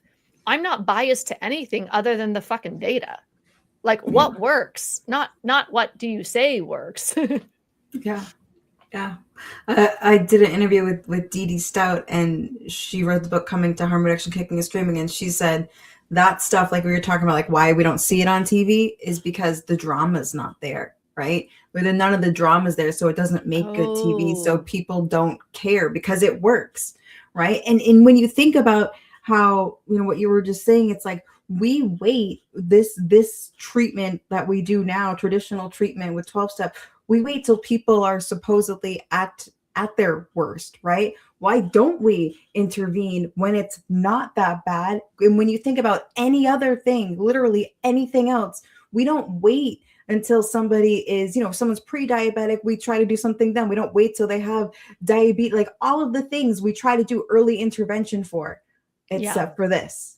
It's Stage the one thing. or stage 4 with cancer. Where do we ideally want to go, right? Do we want to wait till everything gets the worst of the worst of the worst? And the reason why, like, it's because abstinence is not an easy ask. It's a big ask. Most people don't want to give up alcohol. If they're drinking alcohol, there's a reason why. But to a pill that's going to help them drink less, if it works for them, and it doesn't work for everybody, you know, I always have to qualify that. But yeah. Lavender Foxes says, Kirsten, anyone who looks at your almost decade of YouTube's videos on YouTube would know you go deep on special interests. Totally. For so long, it was anxiety, because I had anxiety for fucking ever and like my whole life. And that's like what alcohol really helped to medicate my anxiety. Right. And so when I first got sober, anxiety was like, I was just so focused on how can I stop having anxiety attacks every day. And so I learned all the things. I flew places. You know, my mind was not all together. I knew I was ADHD, but my sponsor said, no, it's not ADHD, it's alcoholism. So I didn't actually get help for my ADHD then. I didn't find out until like, I don't know, 14 years after that I actually do have ADHD. But yeah, so a lot of my first videos are about mindfulness. And I started my YouTube in 2012, and it was like mindfulness, meditation. And then I started my coaching business, and it was coaching people with anxiety or fear. And it all came about like changing my relationship with fear and anxiety. And that's a lot of us though, too. So yeah, that was definitely my interest for a long time. It still is. I'm still very interested because fear doesn't go away, right? I'm still very interested in being courageous and working through my own fear. Like my big fear that I worked through last year, what I'm most proud of is finally giving myself permission to tell the truth on the internet about Alcoholics Anonymous, because that scared the shit out of me. And it's been so liberating to do that. And that was a huge fear of mine to work through, where that not only do I not have to be anonymous to a problematic, narcissistic cult religion, harmful group that I used to be a part of, but that I get to own my story, speak my truth. And if I feel led from my intuition to speak to a huge harm and problem in society that most people are not fucking talking about or aware of, then no, I can do that. And I just need to figure out how I can actually get myself to do that.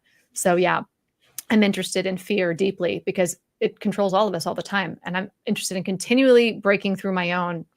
And if I can do anything to help anybody else break through theirs, that's a win for me. Yeah.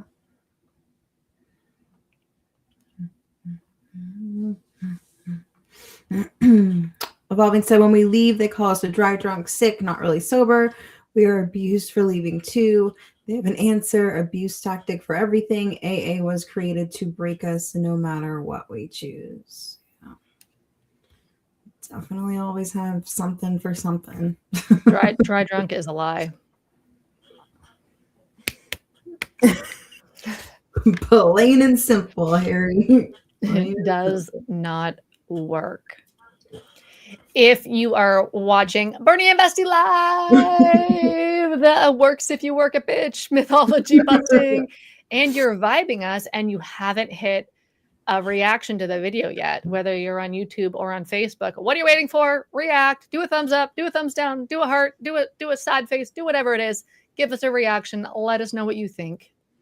Yeah, it helps us to see which topics are the most relevant for everybody.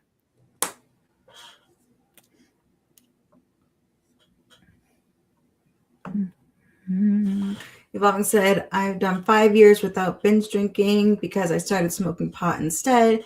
They should encourage anything that eliminates the most dangerous using, not complete abstinence. Yes, totally agree. This is the vibes. This is the vibes. Nobody should tell us what our goal is. What the fuck? Yeah. No. We are sovereign human beings.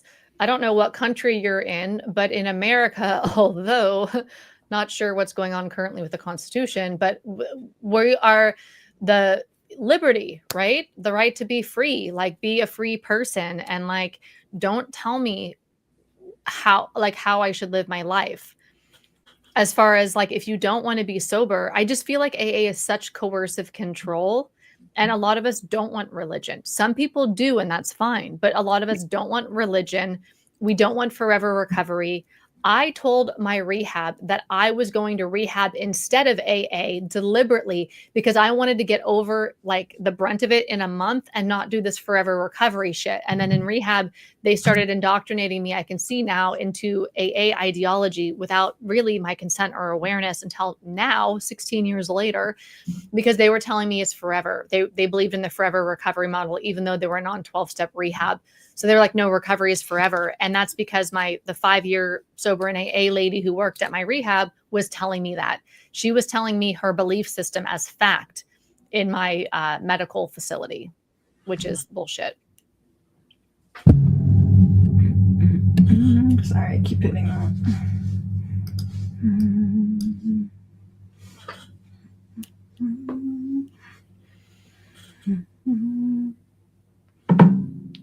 People are saying they can't figure out how to reply to comments in the chat. I don't know if we can. Or some people do. I don't know how you do. Yeah. And then we have Harry saying it does not work. We have Nelson saying thank you. And you guys, we vibed for 3 hours just now. What the fuckery? Yeah, that's crazy. I can't believe I did get up one time. Like, I can't believe I sat in a chair for 3 hours. I did it. I did get up once, but thank you guys. Yeah, this has been such a vibe. Thank you so much, Tara, for all your insights and experience here. Thank you for everybody in the comments for sharing your thoughts. Oh, look at this. Thank you for Stacy. I am just still getting used to these. It looks like there's a little donation here. That's cool. Thank you for this platform. You're welcome. Really, I can't go back and create something for the me who left AA in 2020, but I can create something like that now. And I am very proud of all the deprogramming work that I did in 2025. And I'm excited about what's to come for 2026. I know Tara's been burning the stigma out loud longer than I have. You know, you've been vocal for a long time now in doing this work and helping a lot of people.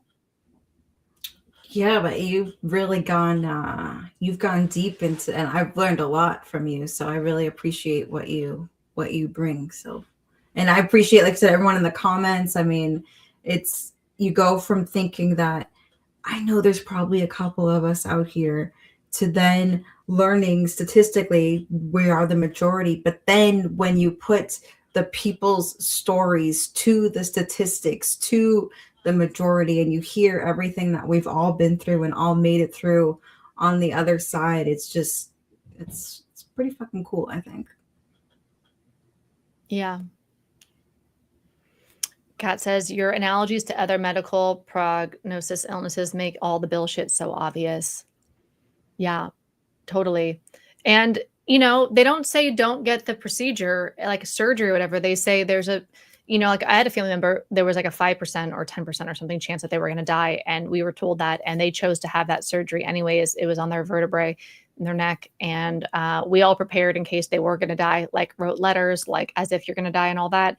And then they survived, you know, and so that's called informed consent, right? Where, and somebody said on my Facebook, like a couple days ago, they said, informed consent, don't give us this therapy bullshit, new age terminology. I'm like, no, it's like medical reality. Like, you know that there's a chance of something going wrong when you go in and you choose it. It's called like not having malpractice. like there's a chance that this isn't going to go right. You can't guarantee things that are so individual for, you know, you can't guarantee that a medication is going to work. You can't guarantee that a certain thing, there's a certain percentage of people who are going to, like if you take benzos, I think like something like 40%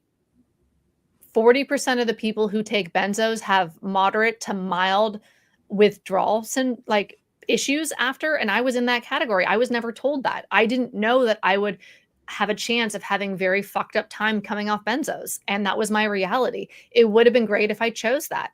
And honestly, if I can go back even in time, I would tell myself, don't fuck with the benzos, go on mindfulness instead, learn about mindfulness and meditation, and probably Sinclair methods so you can drink less, because that's going to help your anxiety out too.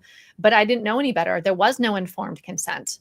And so it's not about don't go to AA. In my view, it's like AA, here's how AA is harmful, and it works for 5% of the people. You might be in that 5%. Yeah. If you've literally tried everything else, if you've tried Sinclair, if you've tried Smart, if you tried all this other stuff, and it literally actually is the last house on the block, have at it. Fucking go to that last house on the block. The problem is I was told it was the last house on the block, but it was the first house I went to. Bingo. But I believed it was the last house on the block because why? Because what we started off with, because fucking what Hitler said. Let's learn from the master propaganda people. Reason does not attract, emotion does.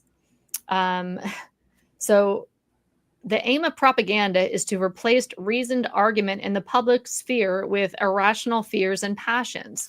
That's a quote in the book How Fascism Wrote about, that's a quote from Hitler from his book Mein Kampf. So it doesn't matter that it wasn't actually the last house on the block for me. It's that I couldn't see that it wasn't the last house on the block because I kept being told it was. So I believed the short little sentences that were repeated all the time because that's how the propaganda works. Agree. Sarah said it's not even a valid diagnosis. Did it used to be? I know as like substance use disorder and addiction, but I don't know if was specifically alcoholism. Was that ever even in the DSM or was it not? I'm not sure. I feel like it was for 2 of the 5 editions, like the second and the third, that it might have been alcoholism, might have been in there, but it hasn't been for decades. And I'm not 100% sure on that. It's alcohol use disorder, which makes so much more sense to me. And plus, in alcohol use disorder, you can still drink and be recovered from alcohol use disorder because it comes down to how many drinks you have. No, I don't necessarily agree with how they define it. I think it's very individual, but yeah. Let's see. Nelson says, do you foresee this podcast being broadcast on other platforms like TikTok? How do you do that? I don't know. Does StreamYard go to TikTok? I don't know. We're on a program called StreamYard right now that's broadcasting through Facebook and YouTube. I think it's like a special thing, but I guess because it's not like direct, it doesn't always necessarily work as good. But to be honest, I don't know the ins and outs of it. Yeah. But I have my phone right here, and there's no reason why I couldn't have my phone right here, but here, and then have it be broadcasting on TikTok, at least like what I'm saying, maybe not how to get us both on there. Yeah, I don't know. I'm not as like hip to TikTok because I kind of felt like TikTok was so toxic with the deprogramming content. Maybe it's toxic in general. I felt like the more I engaged on TikTok, like more than 3 or 4 days, I could tell my mental health was like getting like assaulted, and it was affecting me, my cognition, my mood. And I felt like, oh, this is not right. And then, but recently my my Facebook page became like that too, or it became like a cesspool for like the worst of the AAs. Because I think honestly, the most people in AA are not going to troll on the internet. They're just not. Most people are not trolls. It's a certain kind of person that's going to come at you and call you profanity and like go low and stuff on the internet. It's kind of a weird vibe. And so most AAs, I think, would probably not do that, but they're doing it on Facebook now too, where I feel like on my YouTube, it's like 95% of the people are vibing the content and they're active deprogrammers, and 5% are AA diehards who are like, you're a fucking idiot. But on my Facebook recently, it's been like 95% are assholes and 5% are like, thank you. So I don't know. TikTok's kind of like that too for me, where I'm like, I want to help people. I don't want to be assaulted all day long. So like, I kind of like, I'm figuring out my own way in this too, because it is kind of edgy it does attract, and I understand it. I'm not naive here, but TikTok does attract like some very like questionable mental health states that it's contagious. I don't want to be the recipient I don't want to receive that. I don't want to host that. So I don't really know how to I'm still like learning how to fly the plane as I'm flying the plane kind of thing, or building the plane while I'm flying it.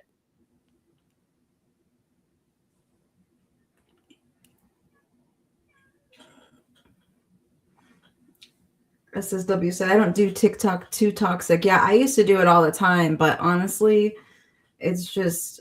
sometimes it's just not worth it. Okay, I'll actually look this up. Another not about, I don't get it. I don't get it. Yeah, I think you can maybe with this platform. I just Googled it and it looked like maybe you can. Okay. Evolving One says they're attacking you because they are insecure in their cult membership. It helps them to discredit your truth rather than acknowledging that they are living a lie.